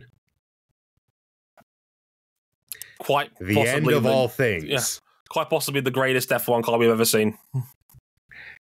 In this regard, between RB19 and Max Verstappen, I got to side with Max Verstappen because this was a common point of discourse. You can't separate them. Sergio really, Perez, these two, you have to kind of lump them together. In that car, you get somebody who everybody agrees, or most of us will agree, had the saddest runner-up season in Formula One history. What does that say about the car that he drove like that awful and he still finished second in the championship? What does it say about Max Verstappen that he comprehensively outperformed him? He's different gravy. He is. Is he even gravy? I don't think we can perceive the substance he is. Max Verstappen rewrote every record there was to rewrite. Yeah. The amount of records that he broke across the course of the year could fill an entire page of A4. It was terrifying. It took me 10 minutes to rattle them all off when we talked about it at the end of the year podcast. Look, I picked Alex Palou in Toronto. Cam chose the RB19 in general. RJ went in the maximum Verstappen group. I'm prepared to move mine over and just give it to Max Verstappen. I think we should split the award in half, hand half of it to Max, stick half of it like in the front wing of the car. Yeah, I'm sure Max would probably agree and share it, but we have to give it to maximum Verstappen here, surely. Can I also shout out one per drive that that just missed our cut? Shane Van Gisbergen at the NASCAR Chicago Street Race on his debut. Impressive. Very impressive. We need an individual drive of the year. We need an individual drive of the year award because it is a crime that and Alex Palou. Definitely. That and Alex Palou in Toronto not getting awarded anything out of this is criminal because 2 all-time great drives. Indeed. We'll have to tweak this award for next year, certainly. But for now, maximum Verstappen wins the Beat 'em Down Award of Excellence for 2023. Beat 'em down! Now it's time to talk about Series of the Year. Again, pretty self-explanatory. Our favorite racing series of 2023, and the nominees are Super Formula for a freeway title fight that went all the way down to the wire in the end. MotoGP for reasons, I'm not sure which, but when we find out, I'll let you know. NASCAR. Who voted for that? NASCAR makes the short list as well this year for a thrilling, genuinely good all-round season and multiple contenders obviously at the end, but a genuinely good all-round season for NASCAR. And IndyCar also makes the final ballot, and that was the most picked by the fans this year. IndyCar also, generally speaking, just good overall quality of racing, generally makes the nomination list almost every year, and this year was no different. So, gents, how do we feel about this one? Before I talk about my nomination, could I also make a case for MotoGP? It was not vintage, but it was one manufacturer monopoly, and it's only going to get worse next year when you consider who's joining that fleet. I don't think that's a reason. I don't think that's a reason to disqualify MotoGP. RJ, hang on. RJ, now hold on. I don't think that's a reason to disqualify MotoGP. Oh, I'm not saying that at all. In fact, I'm saying that of the Ducati fleet was very competitive. It was, but it was very competitive in a series of very processional races where nobody could pass. We had the controversy of the tire pressure situation that's only going to get worse as Michelin continues to supply tires that are not fit for purpose and not allowed to be fit for purpose because they can't test. And also we had very, very big concerns about the sport at large, in which the sport basically told all of the riders to shut up and ride, often at the cost of their own health. Very often at the cost of their own health. I can't in good faith say MotoGP, and look, I openly voted for NASCAR. I'll make no bones about that. I felt of all this, there were major issues I had with every series that we cover here normally on this show. Formula One, it was a drab affair for most of the year, and of course Verstappen dominating is a detriment to our entertainment factor. That's just the nature of sports sometimes. MotoGP for all the reasons that Cam just mentioned. IndyCar was close to getting my nod this year of all the four-wheeled series we cover in general. IndyCar was probably the least problematic. I was tempted to go Formula E as well, because I think Formula E generally had a good season for the most part, but a bit of a drab ending, which probably didn't have either. The trouble is it was a divisive season. Yeah. I'd say for FE. If you liked it, you really liked it. Yeah, the action for FE was good. I think it's a season where if you liked it, you really liked it, and if you didn't, you really didn't. I think that Formula E is at a very critical juncture in what it wants to be, because the races that we saw were devolving into races where the energy management was just too much and it was making the racing artificial. IndyCar was generally exciting, but we're talking about it for sure. if exciting racing alone was enough to sell tickets, Idemitsu MX5 Cup would be the most popular form of motorsport by a landslide. IndyCar outside the 500, we all talked about, and not even bringing that up, like a lot of the decisions for race control were messy. A lot of the driving standards of a lot of races were messy. Yeah, that's I would hazard to say IndyCar had some of the worst driving standards of any major series this year, and that is a failing not only on the drivers. That is a failing on the series itself for failing to police it. I would also say the same of IMSA, another series that I covered regularly. Sometimes the driving was messy. And I would say this, I don't even think Super GT had a vintage year because a lot of its races were marred by stoppages, some of it due to the weather, and some of them just terrible accidents that really blighted a lot of the series. So out of my bag, Super Formula was fantastic. Super Formula was everything you could ever want out of a Formula series. We had phenomenal action across multiple races, regardless of track layout, regardless of track type. And we had a three-way title battle that was just the most vicious, hard-fought affair. Yeah, like it got testy when Lawson tried that yield or crash move around the outside of Murtaghi and kicked off a massive pileup. But in the end, they almost still came back and won it anyway. I want to also talk about, Ryo Hirakawa being steady. Didn't win a race, but, was steady, and he's going to be a massive loss to that paddock. Kakanoshi, it's from Dandelion Racing, put in one of the great second-half surges to win the last race of the season. Toshiki Oyu at an underfunded TGM Grand Prix, paying for his own ride while still being a Honda employee. Figure that out when you will. He was shaky, but man, that dude is quick. It was a very good first year for the Dallara SF23. And yeah, the title fight. I was going to say, the introduction of a new car is always a little bit questionable. I think the SF23 acquitted itself very, very well. Okay. Weirdly. Any movement we must turn. No, because we didn't talk about it. We must turn to NASCAR. Now, NASCAR Cup, because I swear to God, the truck series needs to be folded and sent off to a remote location at this point. That was not good. I debated putting that for my Golden Cock, but the NASCAR Cup series. In this, our second year with the Gen 7, the formerly next gen, now current gen Cup car. The short tracks still are a problem. The experimentations with the format don't always work, and this championship format, although I am a huge Ryan Blaney fan, crowns the most illegitimate of champions. Yeah, But damn it, on track it was good for most of this year.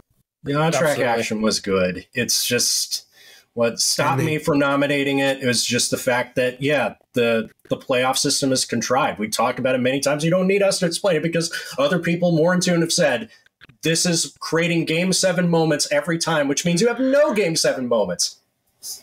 Indeed, Correct. and that is an issue. But, gentlemen, we've talked about them all. Is there any movement from anybody on this? I'm pretty confident in my pick, but I realize I'm literally a man alone on an island.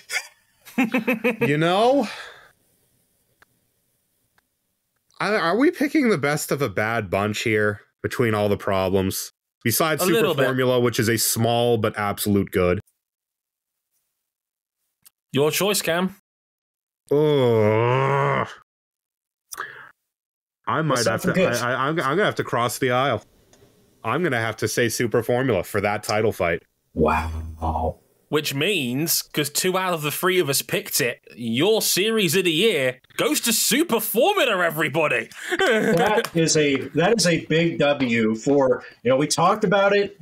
It's another national single-seater championship with Dallara spec chassis that is often dwarfed in popularity by a silhouette racing series in its same market. Indeed. Well when Honda announces that they want to leave Super Formula, then we start to worry. Now we'll get to some of the fun stuff here. The next one is the Never Log Off Award for the best meme or anything funny that took place over the course of motorsport this year. The nominees are Alicia Spargaro's Gladiator line after the first sprint race of MotoGP in Portimao. The line quotes, My favorite movie is Gladiator. Do you think they wanted to be there? Fucking good. That was my pick, by the way. Cam's pick, Eduardo Freitas' explanation of red flags during the Le Mans 24-hour weekend. Quote, since some drivers don't know the difference between right and left, the best solution is a red flag. Not after practice. RJ O'Connell's pick of Justin Taylor during WEC's 8 hours of Bahrain, where after a teammate fight between the two Ferraris, he goes, quote, he has no manners, the number 51 car, which I think is very funny. And Max and Sasha and the people's pick of Motorsport Twitter in general for their continued existence. Always funny. Classic. Every year, they are in the trenches, making the plays, making sure they are there for this award. See, it's the thing, right? I don't think this needs a lot of extra explanation because you've already just explained all of them anyway. But I will say, I'm prepared to move my pick. You are. I am. And if there's any other objections, feel free to voice your comments. I'm going to give it to Cam Buckley. I'm going to move my pick that is across. I think I wanted to give Ferrari engineer Justin Taylor some love strategically because I knew what Cam was going to select and it would have been my pick. I wanted to spice it up for the sake of entertainment. Also, Justin Taylor, can we shout out the career upgrade to go from AJ Foyt Racing and IndyCar to Ferrari, of course, and WEC? But sure. That is the biggest upgrade that anyone has ever made. That's going from an original, that's going from a TI-82 to an iPhone 15. Eduardo Freitas, the problem was not that he was not strong enough to be a race director in Formula One. Not. Eduardo Freitas told me off the record that, like, I guess now on the record, that, like, the best thing that came of that Formula One stint was that it could put him one step closer to a well-earned retirement. Good. And good for him. But Eduardo that man is too good for Formula One, honestly. Yeah. Maybe my favorite quote, my favorite race control quote ever. That's a come out of the race director. you can apply that to any racing series on Earth, and it's funny. Oh yeah, it's just a universally brilliant phrase that we've all thought of in some capacity or some degree over the course of the year. So without any question, the Never Log Off award goes to Eduardo Freitas because after all, since some drivers don't know the difference between right and left, the best solution is a red flag. Shout out also to the Dunning-Kruger effect quote from Alain Prost, which I'm surprised didn't get nominated. I'm amazed no one voted for it. That was my other quote I was going to go for. That was my other one I was going to go for. Actually, not that one. It was going to be the Otmar quote. The according to Jason, it lost on a tiebreak. It very nearly made it in. It was unlucky it didn't, but I don't think it would have beaten Eduardo Freitas in my opinion because that was a gold quote right there from WEC's legendary race director Eduardo Freitas. Congrats to him on the Never Log Off award. The next award is the Secret Base, because we're big fans of them, Collapse Award for the biggest downfall or own goal on 2023. And again, can I see how funny it is that we give out this award in a year where we have had a Secret Base alum as a guest host on the show. I know. We had Ryan Nanny on this show, and he was glorious. Go back and listen to our Bahrain race review on that one. Well done, RJ O'Connell, for pulling that one together. I need to get more guests on the show. We do. Our nominees for the Secret Base Collapse Award goes to Meyer Shank Racing for everything to do with 2023 in general, but most specifically their Daytona 24 cheating. Aston Martin's second half of 2023 for a rough back end of the year for the little team who could from Silverstone. Romain Grosjean, who went from the hotter than fish grease star of the start of the IndyCar in 2023 and to eventually losing his job and suing Andretti altogether. And Japanese bikes in MotoGP for everything that went wrong as Honda and Yamaha went from the top to the bottom of MotoGP's constructor standings in 2023.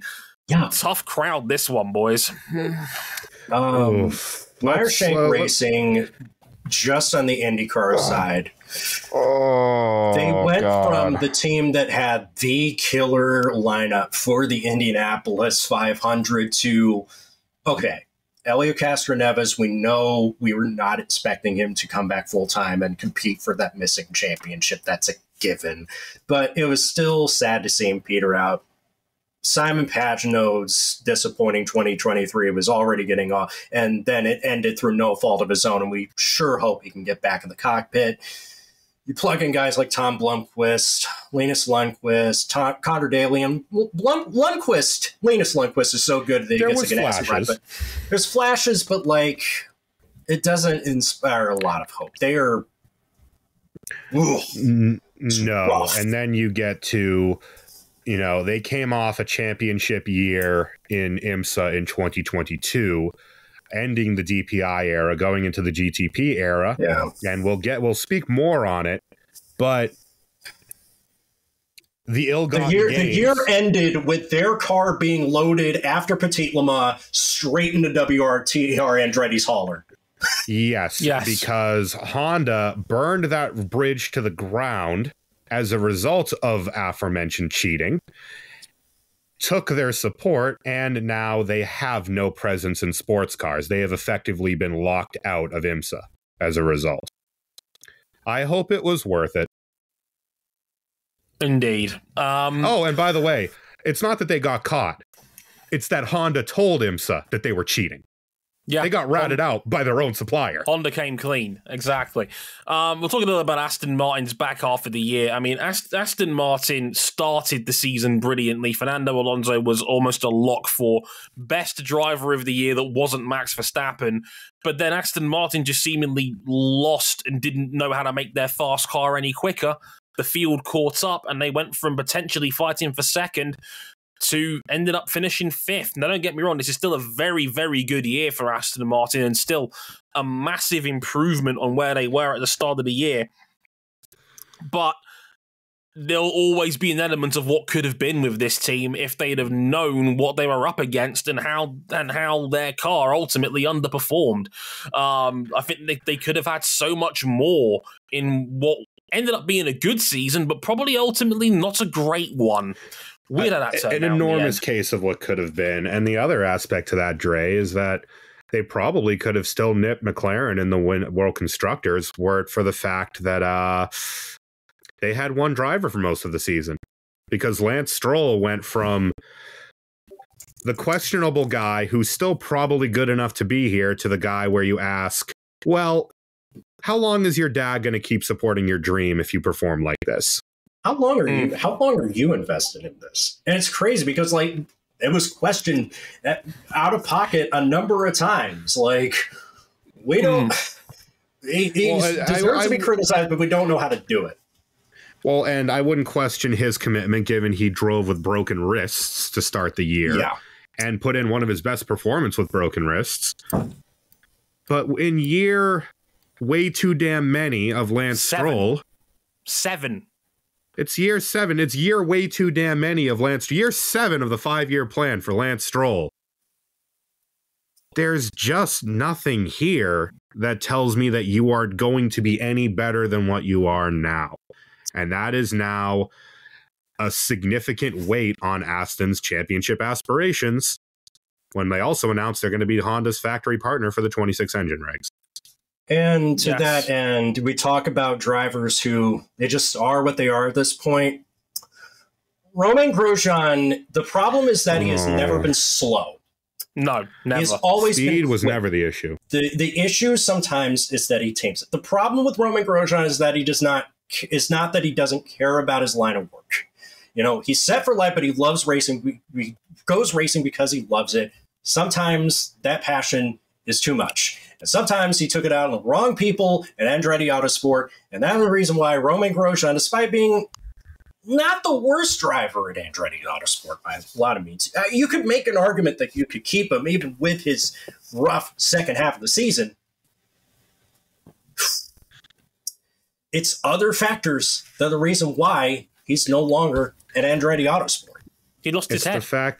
It's the fact that Roman started the year off so quick, looking like he had all the confidence in the world. And lost the opening round through no fault of his own. It was a fairly chicken shit move by McLaughlin to basically, you're not going to outbrake me or we're both going to crash. Well, they both crashed. And Grosjean was the one who lost out on it.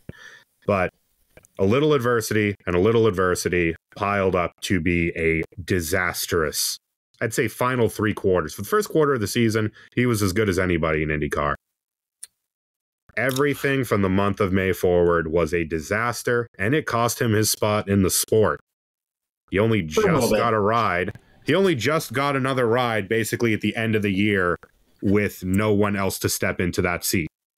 Yeah, Juncos will be there, and Juncos in Canapino's I hope house. he likes getting abused by Argentinian fans. Dude, that's the other thing, too. It's just like, if Callum Ilott was almost reportedly sacked for petulance during the 500 weekend, how is Ricardo Juncos going to handle Romain Grosjean if he has a bad day? But Dre, tell me about Japanese bikes in MotoGP, because 10 years ago, these were the only bikes worth having. And now here we are. It's 2023. 10 years ago, you only won a MotoGP race if your bike was painted orange or blue. And now we're in a situation where not only has Ducati become the dominant force in bike racing, it's also directly coincided with Honda and Yamaha completely missing the boat on MotoGP's direction as a sport towards aerodynamics and ride height devices. They've been last on the wagon with all these innovations, and it's now suffered to the point where Honda and Yamaha were fighting for wooden spoon honors in MotoGP this year. Yamaha, remember, you got to remember, Yamaha was still second in the Constructors' Championship last year. Yamaha were second from the bottom. The riders with Fabio for about 3/4 of the year. Yeah, because Fabio still carried them in 2022. This year, Fabio wasn't as good. The Yamaha was unrideable in terms of balance, and Honda still stunk. And Marc Marquez couldn't save them this year. And now I'll put my hand up. I was wrong. They got down. They put in the elbow grease, and they designed the motorcycle that Marc Marquez cannot override to victory. This is from Cam Buckley, who owns a vintage Honda racing jacket. It is one of the most Honda people that I know of. I own a vintage Honda motorcycle. So when he's telling you that Honda has lost the plot, buddy, it's bad. They've lost. I don't know how to approach this answer, though, because, well, Honda was already here. Yamaha's the one that really got worse. Yeah, Yamaha, and we could see it last year that really, once Ducati got on top of the 2022 Decimo Sedici, Yamaha were on borrowed time. Yeah. But everything about Yamaha this year was just cheeks. A loss of what made them great and an exacerbation of everything that hurt them in the years leading up to this, and it all cascaded down on them at once. So, with that in mind, we've gone for 3 different selections here. RJ's gone for Meyer Shank. I personally went for the Japanese downfall of MotoGP, and Cam went for Grosjean. Is there any movement I hear on the table? I think just in this is Dre. I want to side with you on this one because this is a cataclysmic flip. I think it's good that more that it's not just orange or blue, but now we're in a position where the only way you're winning is if it's red underneath. We could talk about how they should peg Ducati back. Maybe they should peg the other guys back. But at some point, it's got to be on Honda and Yamaha to step their game up. And now Honda is not going to have the services of the best rider on the planet to help bail them out or help drive them the best rider on the planet is now riding a bike that's red underneath. Good luck. Good luck to them. Yeah, good luck to them. The only reason why I can't pivot to make it unanimous is that I wouldn't call it a collapse when the collapse had already effectively come at the end of last year.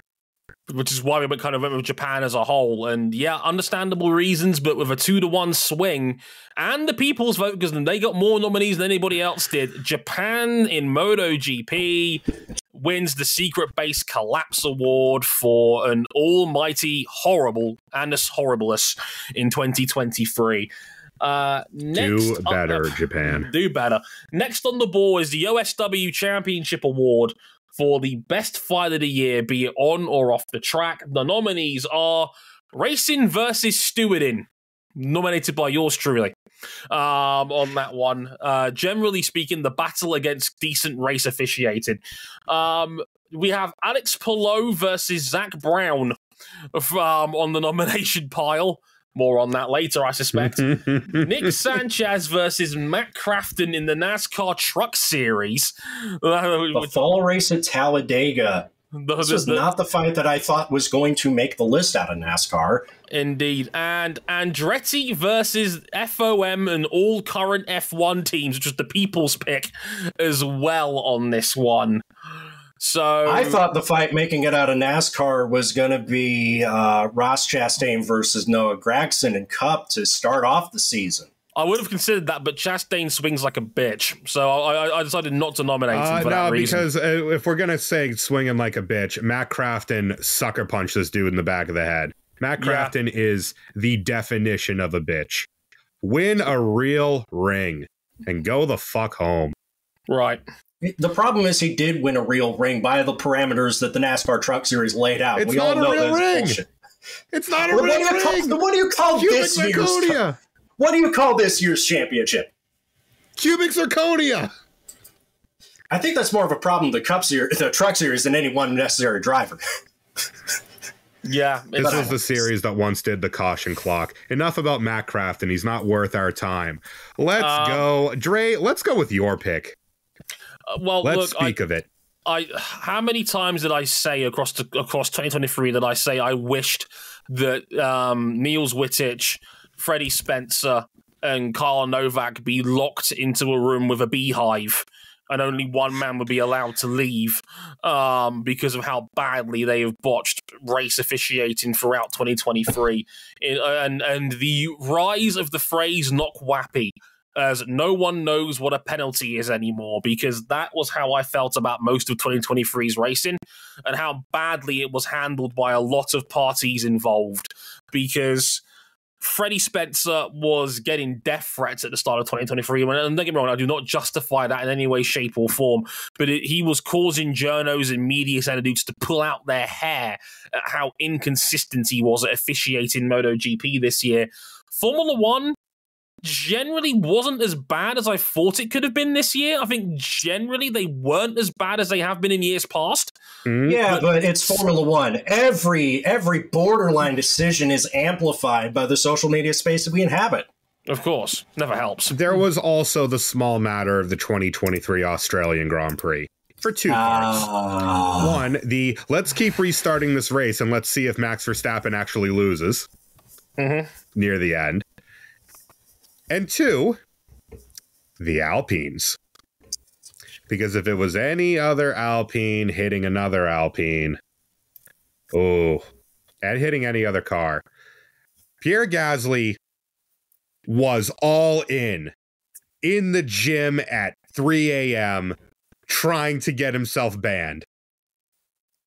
Then then somebody had an epiphany. They realized, we don't think Jack Doohan is ready for this series. We got to show this guy some mercy. We got to show this guy. Wait, he hit his teammate? Okay, if you two kiss and make up, we won't penalize you for absolutely murdering half the grid via hitting your teammate first. On the subject of dodgy restarts, IndyCar Race Control got it right at Texas, and they got it wrong at the Indianapolis 500. And I can say that knowing that my driver won the race and probably benefited from that. Directly benefited. And then also all of the wheel-to-wheel. All of it. The sheer amount of, fuck you, I'm taking this corner, and if you go off, that's on you. It peaked at Laguna Seca. I like a little bit of rubbing in IndyCar. I like when they could bump a little bit, but not go crazy with it. Yeah, stewarding in IMSA this year, ass. Hey, straight garbage. The funniest quote that I heard was from a senior steward at IMSA who said, "I'm in the entertainment business." This was hours before the controversial collision between Felipe Albuquerque and Pipo Derani that decided the top class championship. Yeah, some people Pipo thought Derani that sent should it into. Not have.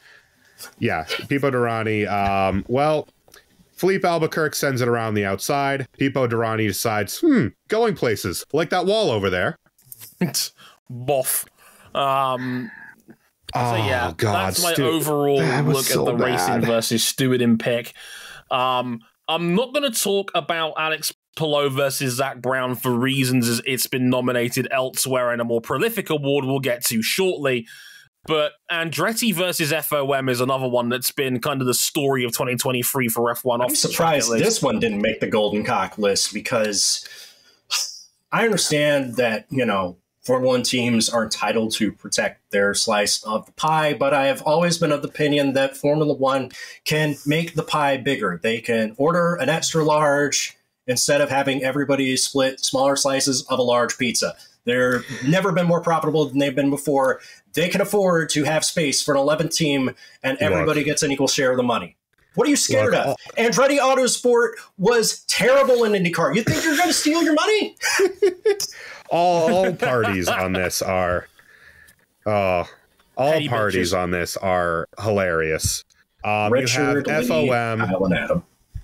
You have FOM, who seem to be making up a new reason every day as Andretti meets the criteria that they set out, and then they immediately move the goalposts. Oh, you'll pay the $200 million? Oh, well, we want $1 billion. Oh, well, you want a factory engine partner? Oh, well, we want General Motors. They should be our engine manufacturer. And so on. The FIA are more or less using Andretti as a political gambit to play games with FOM, while FOM is using them as a political gambit to play games with the FIA. Everyone looks like a right cunt in all of this. And meanwhile, Andretti were an embarrassment to themselves and their championship pedigree over in IndyCar. That's what I'm saying. Like, is Haas really that certain that team is going to come up and steal their lunch money when they're employing Devlin DiFrancesco for 2 full seasons? Right. Everyone looks like a clown out of this. Yeah, no one wins in this scenario, and Michael Andretti is currently sitting on Jenna Fry's desk as we speak, venting his spleen, likely saying, "Why won't they pick me, man? Why don't they love me like that?" Etc. And it's all a great big pile of mess. Now, looking at the list here, RJ's pick didn't make it. My pick was racing versus stewarding. Cam picked Andretti. RJ, you have the power of the casting vote, potentially, if you want to take it. Both of these rankle me. So I'm gonna flip a United States penny. Oh shit. I got Abe Lincoln on one side. I got some Capitol building on another. If it's heads, it's racing versus stewarding. If it's tails, it's Andretti versus FOM. Give me knock wappy. Landed on the floor. It is tails. Andretti versus FOM and all the current F1 teams wins the OSW Review Championship. Boo! Boo! You all suck. Be better. You Stop win acting this round, like a Buckley. trust. All right, now it's time for the big one. Our big awards, our biggest awards, and we could start no further than the prestigious Falcon d'Or, aka the Golden Cock, given to the absolute worst of motorsport this year. And boy, howdy, there were a lot of nominations, and some coming in even after the votes were closed. But these were the 4 finalists. The nominees are. Come on, RJ, you take it. From the FIA World Endurance Championship, my earlier selection for the Participation Cup, now nominated also for the Golden Cock, Van Wall Racing Team. From the Formula One World Championship, guy who is just part of a successful team, Helmut Marko. Also nominated for the Secret Base Collapse Award, Meyerschenk Racing, specifically for the cheating sandal at the Rolex 24 Hours at Daytona. And from the world of IndyCar, Zach Brown and Alex Palou for contract-related shenanigans again. And if I'm being honest... as any Golden Cock we have ever had before. This is a time of multiple contenders, and I'll start on this one. And for full disclosure, I originally voted for Meyerschenk Racing for their cheating during Daytona, but I'm actually going to change my mind and pivot towards Helmut Marko. Helmut Marko is everything wrong with the state of higher up Formula One, and he keeps getting away with it because for some reason he's untouchable in Red Bull's umbrella, and I can't stand. I mean, again, for those who don't know specifically why he made it in this year, it was his racist comments towards Sergio Perez. And that, you know, he said that Sergio Perez was South American and that they have a different mindset when it comes to racing, which is just, at best, mildly xenophobic. And unfortunately, given Helmut Marko's reputation, I refuse to give him the benefit of the doubt. This is a man who, like, I question how necessary he is even needed to be in part of Red Bull's setup. They are the best team in Formula One. They have everything clicking on all cylinders and in the right place. But Helmut Marko is a massive part of the reason why a lot of people don't like Red Bull. And I can't blame anybody for being that way inclined because of Helmut Marko's very presence on this team. I'll let you in a little secret. I wrote a very fiery column I intended for WTF1 about Helmut Marko that sadly will likely never see the light of day. And the reason why is because the race was scared I was going to get a cease and desist letter on my door. That's how strongly I felt about Helmut Marko and his bullshit in 2023. Like, I shouldn't be in an F1 paddock. He was very lucky he only got a code of conduct warning from the FIA in regards to what he did. But then again, the FIA can only do so much because he's virtually untouchable amongst not just Red Bull Racing, but Red Bull as an overall entity. Because yes, he has played a vital contribution towards their success and the two all-time greats they've already had in their camp, as well as other great drivers like race winner Daniel Ricciardo in their own right. But he has outserved his usefulness at Red Bull Racing. And unfortunately, in a sport that claims it's trying to race as one, I cannot sit there in good faith as a sport and get down with the way this is when Helmut Marko is still in that paddock every other weekend. So for me, it's Helmut Marko. Wow. I mean, golly, that is massively persuasive. Again, this is in a deep field. I want to save a little bit about Van Wall Racing Team. This is a team that, you know, I understand why people like privateer efforts in sports car racing. I really do, but Van Wall has, under any other name, call them what you will, they have not even accounting for the IP scandal from the Van Wall 1958 group that originally lays claim to the Van Wall name and trademark. It's the fact that on track they deliver nothing.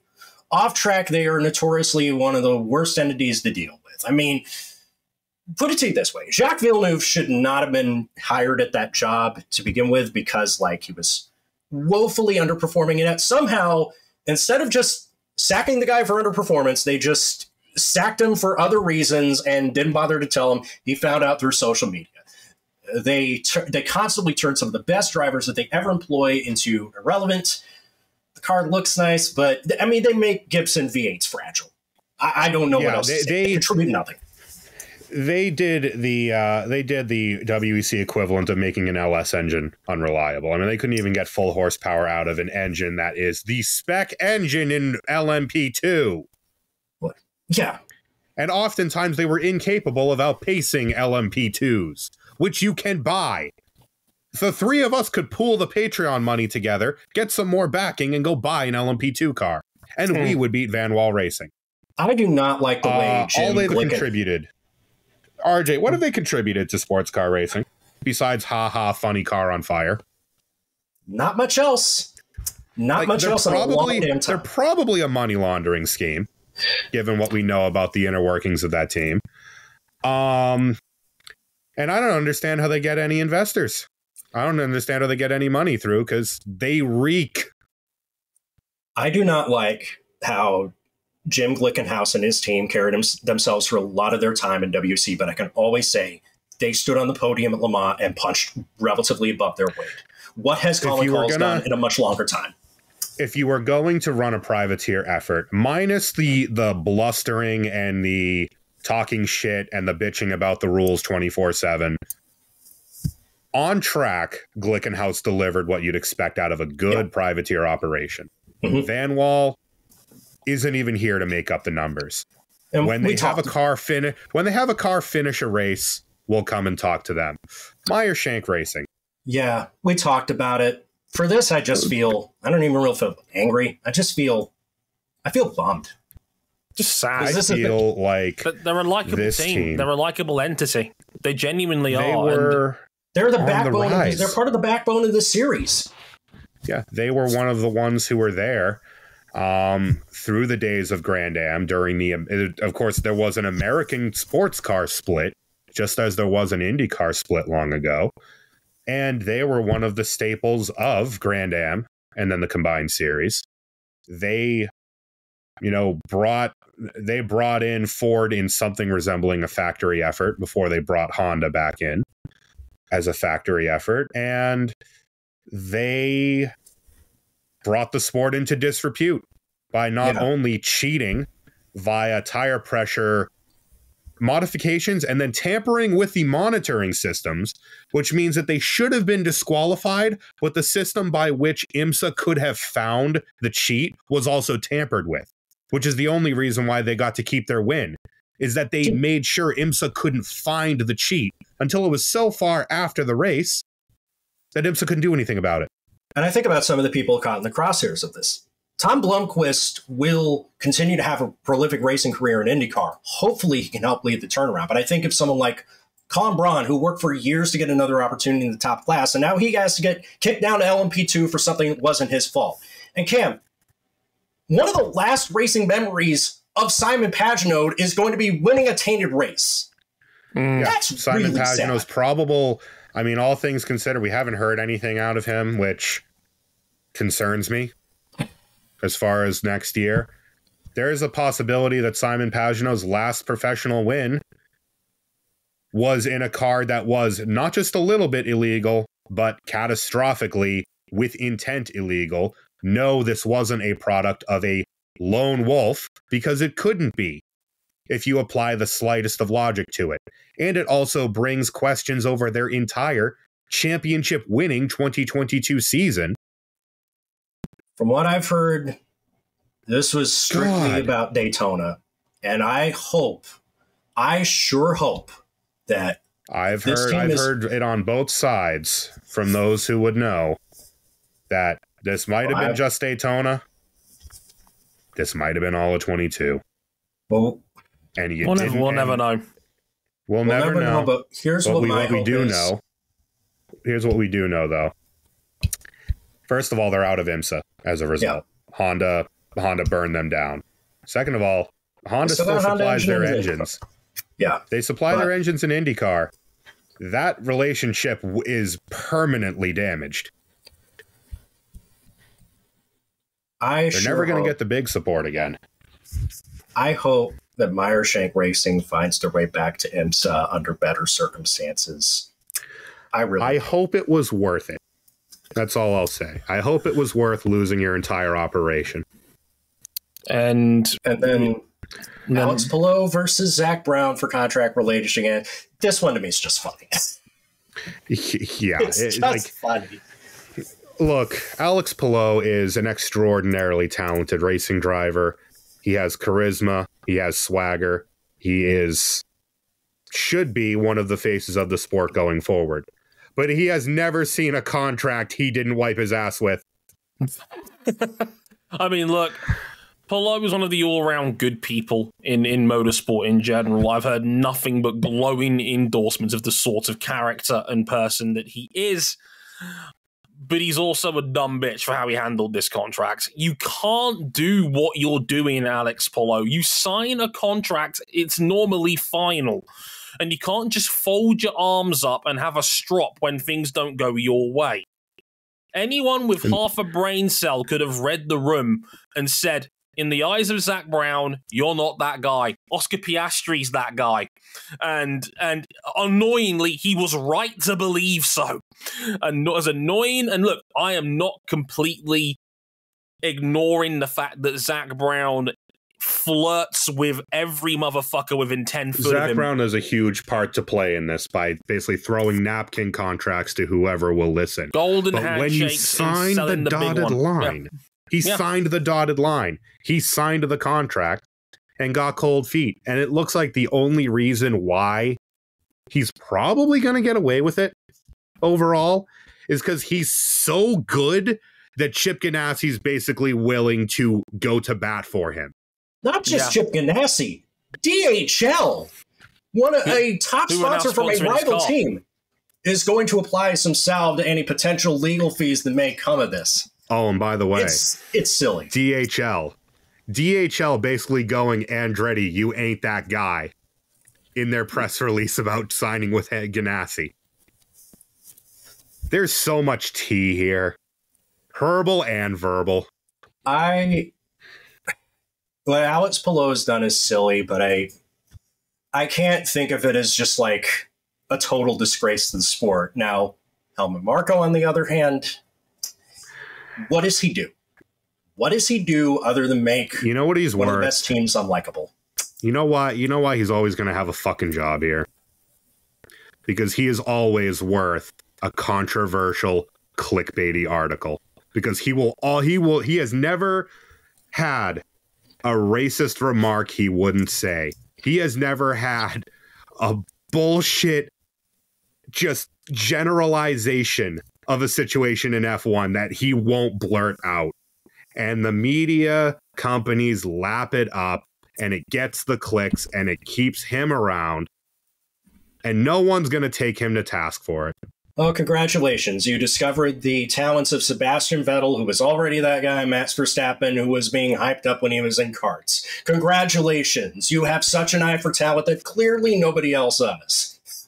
Yeah, you have such an eye for talent that you signed blatantly the wrong guy off a single performance, then fired him after half a year. And then still put the wrong guy in anyway, because as much as Daniel Ricciardo was good, and Daniel Ricciardo is probably going to have a great 2024, provided AlphaTauri doesn't build another sled. AlphaTauri formerly. Liam Lawson should probably be your guy. And instead he gets to sit on the sidelines for another year. What do you do, Helmet? I'm going to borrow a phrase here from James Darnell of the famous Deadlock Pro Wrestling podcast. I'm going to turn my volume down because I know some people get complaints about it. Get out of our company! Get out of our company! Look, he's got to go. What is it that you do? You have no place. You have no place in the sport. You have no place in the paddock. You have no place in polite conversation, you racist fucking prick. Get out of our company. Get out of my company. Gentlemen's agreement, we all move over. Here. Yeah, I think Michael, you got away with one, boy. You got away with this one, you cheating motherfucker.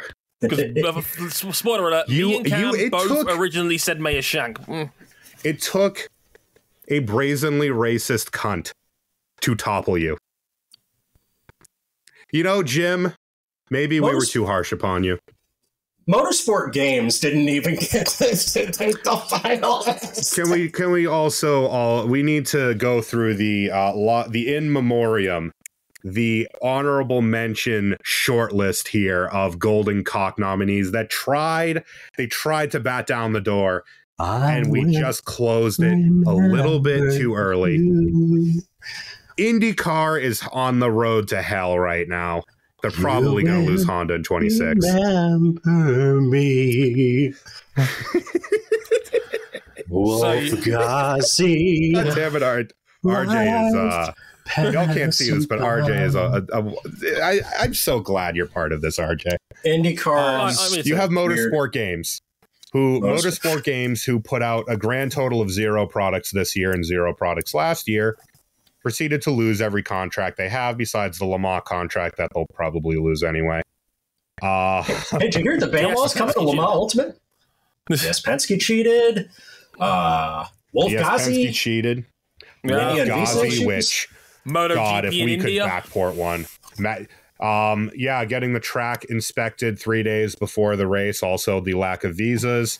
Carlos Sainz almost being killed in Las Vegas via one of 30 errant drain covers.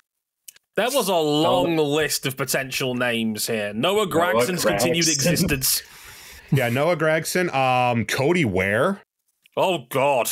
We forgot about him. Hell. This was an all-time bad year for individual bullshit in motorsport. I've never had a Ballon d'Or or a Fallon d'Or nomination list as bad as this. But Helmut Marko, I can dishonorably say, wins the 2023 Motorsport 101 Golden Cock. You suck. Get out of our company. Just go away. You're not you are the Val Venus of Formula One. Just go away. I don't need you anymore. Go away. Right, the two big awards of the year. Now we get to the big ones. I say that, okay. I would say 3 at this point because we do tend to put these two for a combined overall athlete of the year, but let's be frank, it's all going to the driver's side this year. So let's get the Bike Racer award out of the way. The Jason Dupasquier Award for the Rider of the Year. The nominees are Jorge Martin, the MotoGP Championship runner-up. Marc Marquez for somehow surviving Honda in 2023. That's a very brave nomination from 3 of you. The 2023 World Superbike Champion Alvaro Bautista is on the list. And finally, the MotoGP World Champion going back-to-back, Francesco Bagnaia. So, Jorge Martin, Marc Marquez, Alvaro Bautista, and Francesco Bagnaia. We talked about Martin already earlier on in the show. Can we also say he almost, like, in the grand scheme of things, he said some dumb stuff. He said some really dumb stuff to end the season off, but, you know, at least he sincerely apologized for it. Putting him below the top 25 of the previous awards list. But riding-wise, not much. You can, I mean, the guy was God in sprints. The guy was so damn fast. The fastest man individually across the year for most of the year. Hell of a rider bike to bike as well. However, we talked about it pretty extensively on the MotoGP season review. Still a bit of a messy bitch. And it was a very winnable title that he focused on just about everything but the riding down the stretch, and he paid the price for it. Right. Marc Marquez, I'm sure, still has the ability. Even I can't get there with this one. I mean, look, and Mark, and Mark tried too hard. Yeah, for much of that. I mean, he's too loyal for his own good.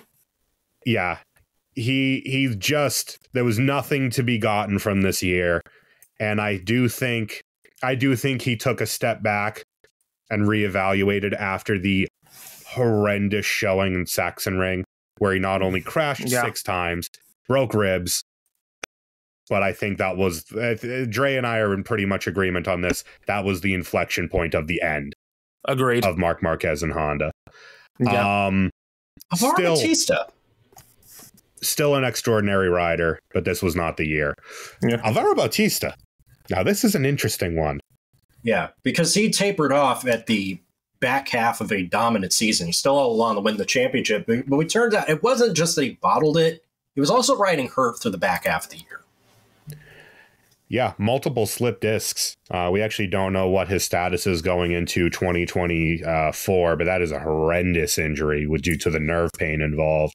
That's why he was basically a non-factor. But it's also worth pointing out that despite that, he won the final 8 races of the season. I would say he didn't really fall off. Like, falling off is relative. I think Ray and Toprak rallied late, but there just wasn't much that they could do. Because we know the Kawasaki's kind of a mess, and we know the Toprak already had a foot out the door with Yamaha. They then swap places for next year. Good Lord, Ray on a Yamaha. Never thought I'd see the day. That's weird. Let me put it to you this way. Do you know how many times Toprak Razgatlioglu finished second in World Superbikes last season? Way too damn many. He was 20. He was all the consistency.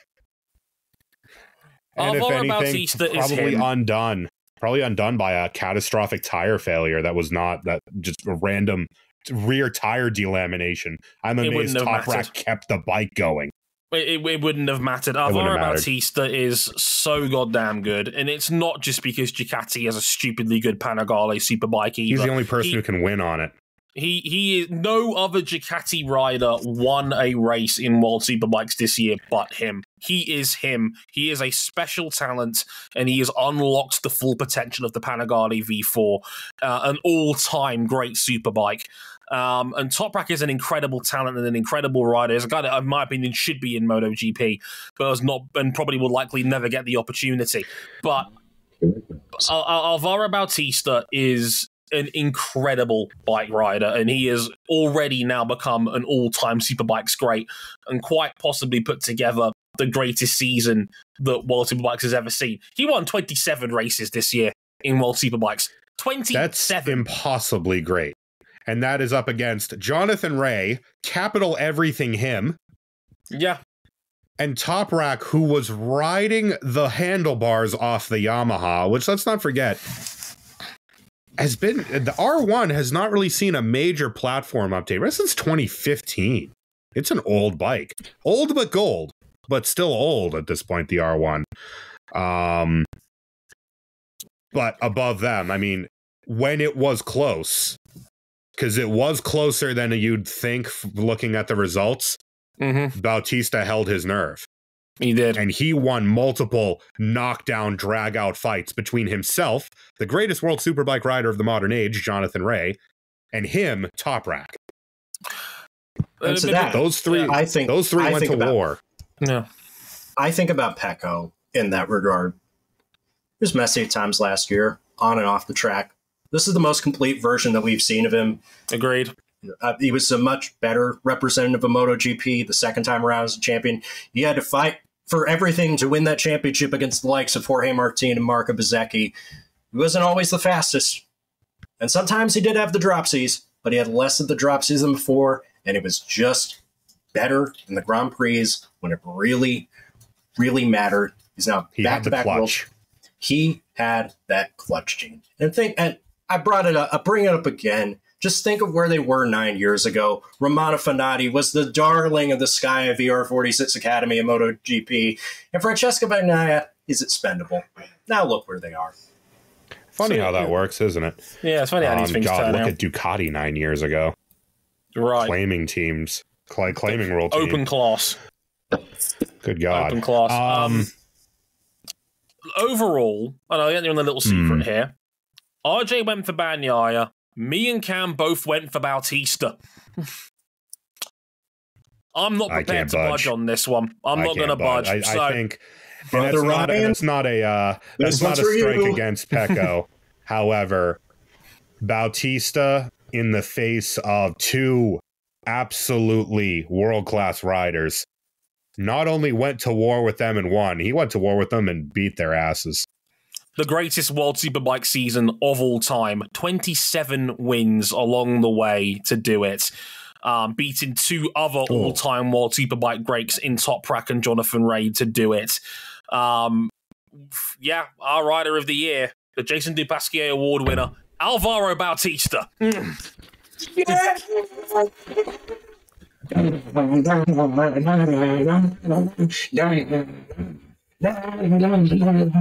what's happening right now. Brother Ryan, this is for you. Right. Now, not only am I going to safely say this is our Driver of the Year award, but also our overall Athlete of the Award winner, because let's be honest, if you have been paying attention to anything in motorsport this year, it was always going to come down to these two. The overall award for Driver of the Year and the Motorsport101 Athlete of the Year, the nominees are Jake Dennis, the Formula E World Champion for 2023, who deserves an honorable mention because he was fantastic in Formula E this year. Ritomo Miyata, the double Super GT and Super Formula Champion of 2023, just the sixth man in history to win the double across Japanese motorsport this year, and the youngest ever to do so. Alex Palou, the 2023 IndyCar Series champion and one of the greatest IndyCar seasons ever seen. The first man in 15 years to win the series early. And Max Verstappen, the now three-time Formula One world champion of 2023. And, well, nothing short of saying the greatest F1 statistical season we've ever seen from a driver ever.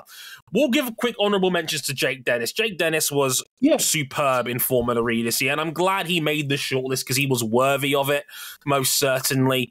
It was a loaded Formula E field this year, but when Jake Dennis got it cooking in the back half of the year, he was untouchable. Just superb and just ground a talented field down the stretch.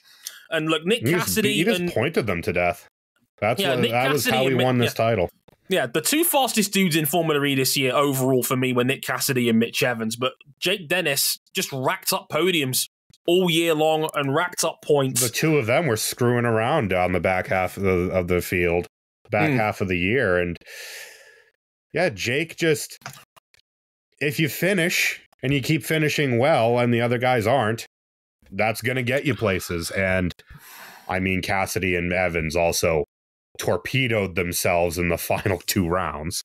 You know what I liked? I think back in 2020-21, Nick DeVries won a bar fight of a championship that was just crazy, almost too crazy. But there was a feeling that that title could have and should have been Jake Dennis's. And this time, the one that got away came back. And that's not bad for a guy who has had quite the barnstorming career, from single-seaters, the sports cars. I mean, how many China GT championship to FIA world champion success stories are we ever going to see in motorsport? Cam, you know him as the guy that got bullied by Matt Campbell in the last pre-COVID Bathurst 12 hour. You're damn right. But man, the stolen Scotty. I'm still mad. Stolen Scotty. Still maybe the best pass I've ever seen in any form of motorsport. Indeed. Yeah, but Dennis was brilliant. RJ. I mean, RJ, you got to talk about Ritomo Miyata. Nobody can sell it better than you can here, out of the three of us. Ritomo Miyata, when he won the Super GT Championship just a week after winning the Super Formula Championship, he said, "I've won everything there is to win in Japan." Because he was a karting champion, he won the Formula 4 title twice, which apparently in the FIA Formula 4 Championship you can't do out in Europe. He was Super Formula Lights champion. Now he's Super Formula and GT 500 champion. He has nothing left to prove in Japan, and that's why he's graduating. It's not a step up. Going from Super Formula F2 is not a step up in competition. Going for GT 500 European Le Mans is not a step up in the competition. He just wants to do it because he wants a new challenge. And I say all the power to him in that. He's one of the most important athletes. But for anybody who is neurodivergent, neurospicy, however you want to describe it, who has ever been told that you don't have a place in motorsport, don't have a place in society, this guy is a role model of everything right about people like ourselves achieving incredible things. He doesn't race to be a case for awareness. He's just someone that is who he is, and he's one of the best drivers in the entire world at it. There is no doubt in my mind, good health and opportunities willing, this is a future world endurance champion. This is a future 24 Hours of Le Mans winner. If Toyota ever got the urge to get back into Formula One, this is a future Formula One caliber driver. And he's only going to get better as time goes on. I am so excited to see this dude race at Daytona. It's going to be great. Yeah, he just won 2 championships at the absolute highest level of competition against 2 stacked fields. Against someone who stepped into a Formula One car and scored points with it in his 3rd race. In a car that really wasn't capable of scoring points all that often this year. He beat that guy. He's pretty good. What guy? That guy. But let's be honest here. I think we all know deep down it's a 2-man race here, and it's a surprisingly similar voting here. Yeah, 12 versus 13 on the nominations. People had it 13-12 in Max Verstappen's favor. I could tell you that between the 3 of us, I have Alex Palou. Cam had Max Verstappen and RJ had Ritomo Miyata. I was the guy, and I'm willing to follow my sword and say I at least want to make sure he got recognized, okay? I know who's going to be valid. I know who are number 1 and number 2 on this list. And that means I'm probably the swing vote here.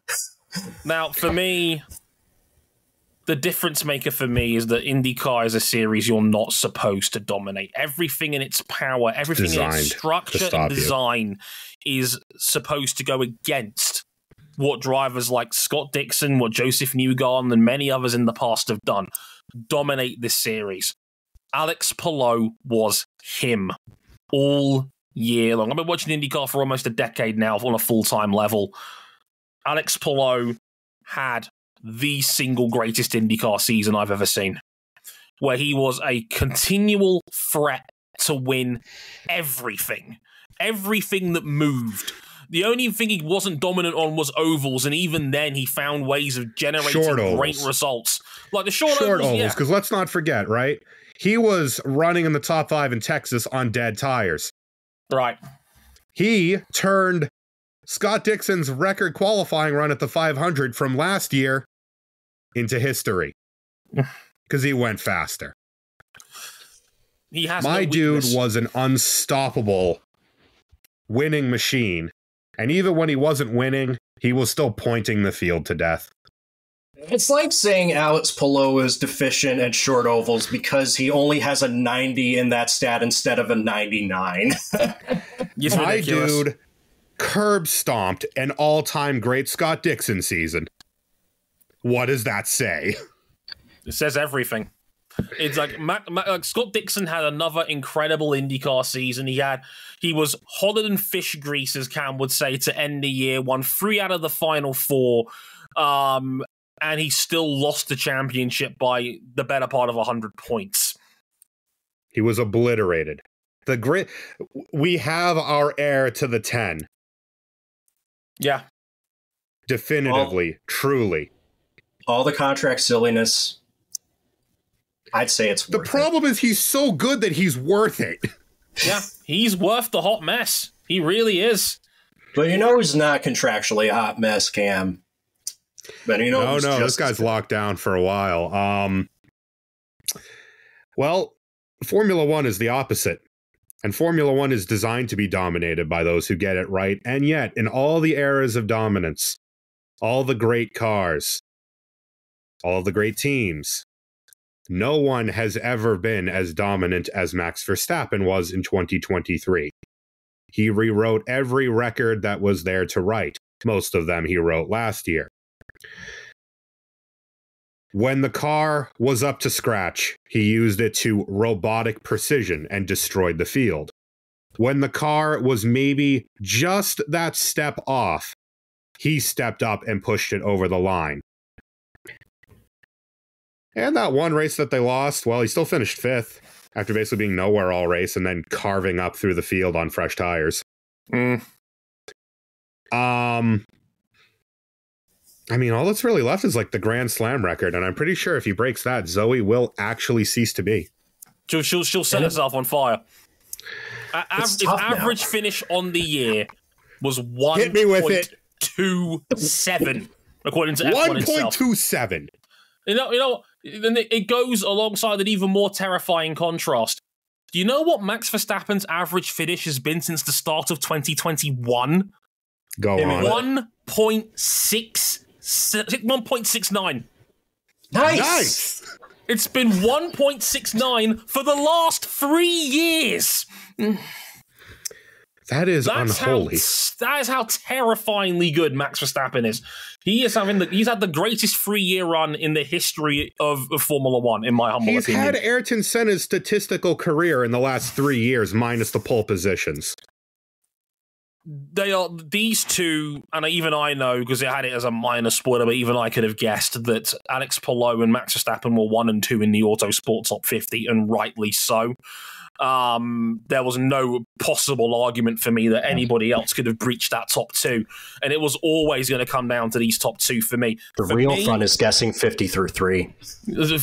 More on that later more on that in 2024. But look, yuck. For me, I went Palou because IndyCar is a series that's meant to beat the ever-loving piss out of you to win a championship, and Palou was him the whole way through. Palou never looked like he was going to lose that championship after the 500. And as Zoe quite rightly puts in the chat, and I was going to bring this up and point it out, there is no scene in IndyCar funnier in 2023 when Joseph Newgarden did the double in Iowa, turned behind him and saw that Alex Palou had finished 3rd in Iowa, and he could do nothing but look in shock that Palou had finished 3rd, knowing he had a short track oval weakness, knowing that Penske had completely dominated in that backyard all weekend long, and that was just the "we can't beat this guy" notification of the year. So for me, I'm going to say Alex Palou, because Verstappen has been incredible, and this is by no means a diss on Verstappen, whose season was utterly unbelievable. But for me, I don't think we will ever see an IndyCar season quite like that from Alex Palou ever again. I think for the sake of the sanity of most people on the internet, I hope we don't see a season out of Max like this one again. And yet, given that this car was basically a cut and shut lightened RB18, and they were putting all the resources into the 20, could he go better next year? It's not inconceivable. Is that possible? And that's a terrifying thought. I don't know. I cannot waver from a 1.27 and a. I mean, and let's remember for the races, Alex Palou is one of your dudes, and Alex Palou is my dude in IndyCar. Given that he's our dude. He's the dude who we watched him win that abhorrent condition race in Fuji and went, what is he? He just showed up here and he just did that to this field. What have we just watched? We witnessed the arrival of one of the modern superstars. And yet I could easily come back and counter and say Alex Palou's average finish this year was 3.7.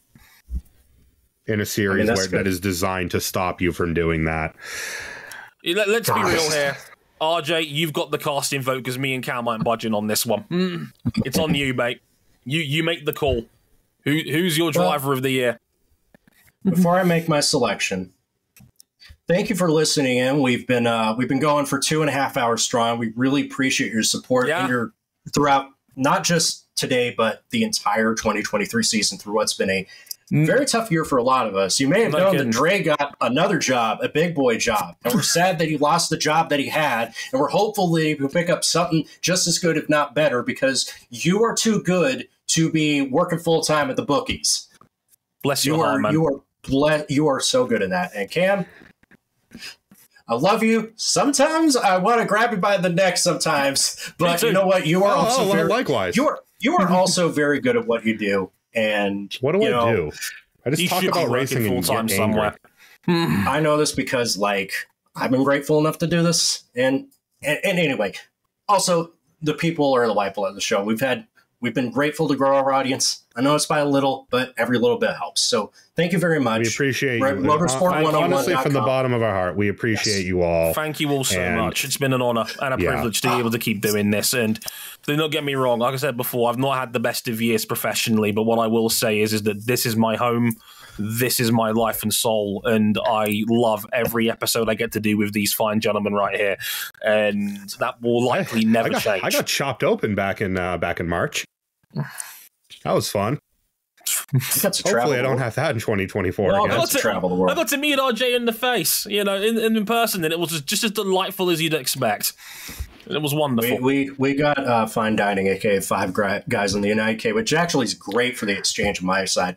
Anyway, I digress. Motorsport101.com for all of our stuff. Twitter at Motorsport_101. Facebook at Motorsport101. Instagram Motorsport101 Pod. I get these plugs out of the way because now I've got the final. Because I love me some Alex Palou. And I love me some Max Verstappen. I do. You know, it admittedly, like, he's no longer the rookie that I first fell in love with. Neither but he's also... But... They're now established. You know how weird it is? These two are established? Yeah, they're both superstars.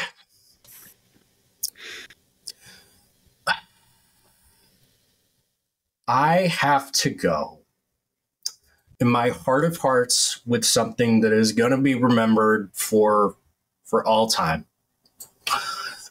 I'm going with Max Verstappen winning the Formula One World Championship with one of the greatest seasons that we've ever seen. I know it's possible that he can match. I don't think it's possible. There is a single sentence that you can put a bow on this with. The indomitable McLaren Honda MP44 was dethroned. Genuinely. And look, I'm going to be real with you. It was dethroned as the example of Formula One excellence has changed hands. It is now blue with yellow and red accents. And look, I pulled for Palou as much as the next guy here. I have no problem conceding this one whatsoever. Max Verstappen had the single greatest F1 season that's ever been seen by anyone ever, and we are unlikely to ever see anything like it ever again. It's the perfect way to sum it up. Like even I pulled for Alex, and I know a lot of you in the chat did. I know a lot of you who nominated for him. And look, again, this is no disrespect to Jake Dennis and Ritomo Miyata, who were worthy of making the nomination list in their own right, 100%. But Max Verstappen, the Motorsport 101 driver and athlete of the year for 2023. And yeah, can't argue with that whatsoever. A very, very worthy winner. We've been going now for 160 minutes nearly, and it's like the old school Motorsport 101's come back for the week. This is going to be a fun to edit, let me tell you. But Riverside normally just says, "Oh, hey, God, that's Adam Johnson with a steel chair." Some closing words. It's been a crazy year, I think, in just about every sense for 2023. On the track, off the track, in the greater world, it's been an absolutely bonkers year. And in a year where a lot of us didn't have stability, this audience has been my stability. The audience that has kept me sane, the audience that has reminded me why I love to do this despite times being tough in 2023, especially for me on a personal level. I just want to say, because obviously I have the honor of being able to wrap this up a lot of the time, that it's been a crazy year, but you guys have been the constant that makes this show tick, and that makes my passion for motorsport tick. I've mentioned it in other places. I'll say it here again. I thought 2020 was going to be my last year doing this, but that's no longer the case because you guys reminded me why this show is worth doing. So from the bottom of my heart, thank you for all the support and for all the kind words and for listening to, God, over 70 shows this year in our 9th year of existing as a podcast. It's gonna be the decade in October next year, which is just terrifying that we've done 10 years. Why is this school project not turned in yet? I don't know. It's 10 years late. It's still here. And just, yeah. I want to give a shout out as well. Yeah. I want to shout out Jason, one of our supporters in the chat, who helps put this together. He handles the nominations and the voting procedure for us. Also, this is my 250th show. I don't know why I'm still here. My family's still locked in the fish room. We'll get them out eventually.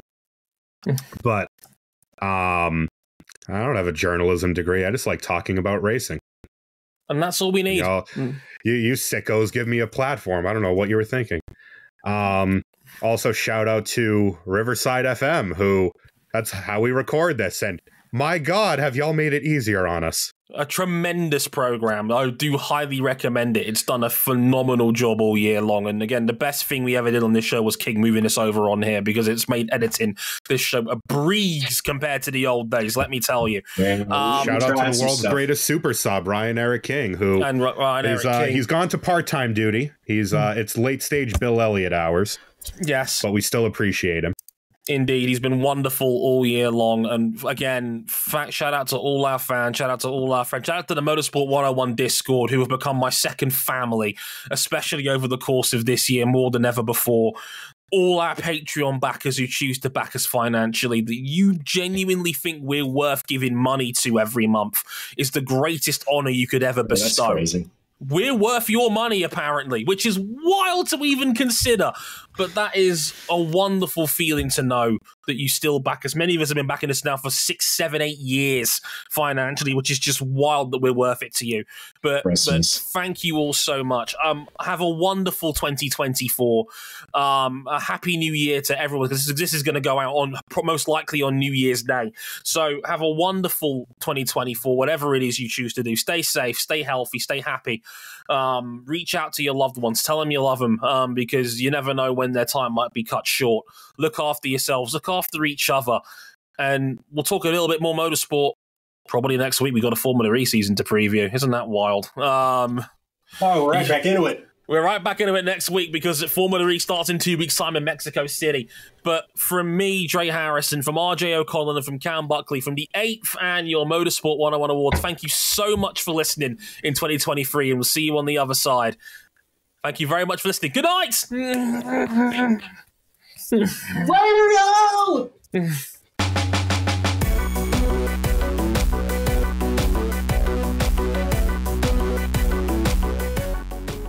And for those of you who are racing fans out there, do yourselves a favor. Look up the 2000 California lap. Rest in power, Jill DeFerrin.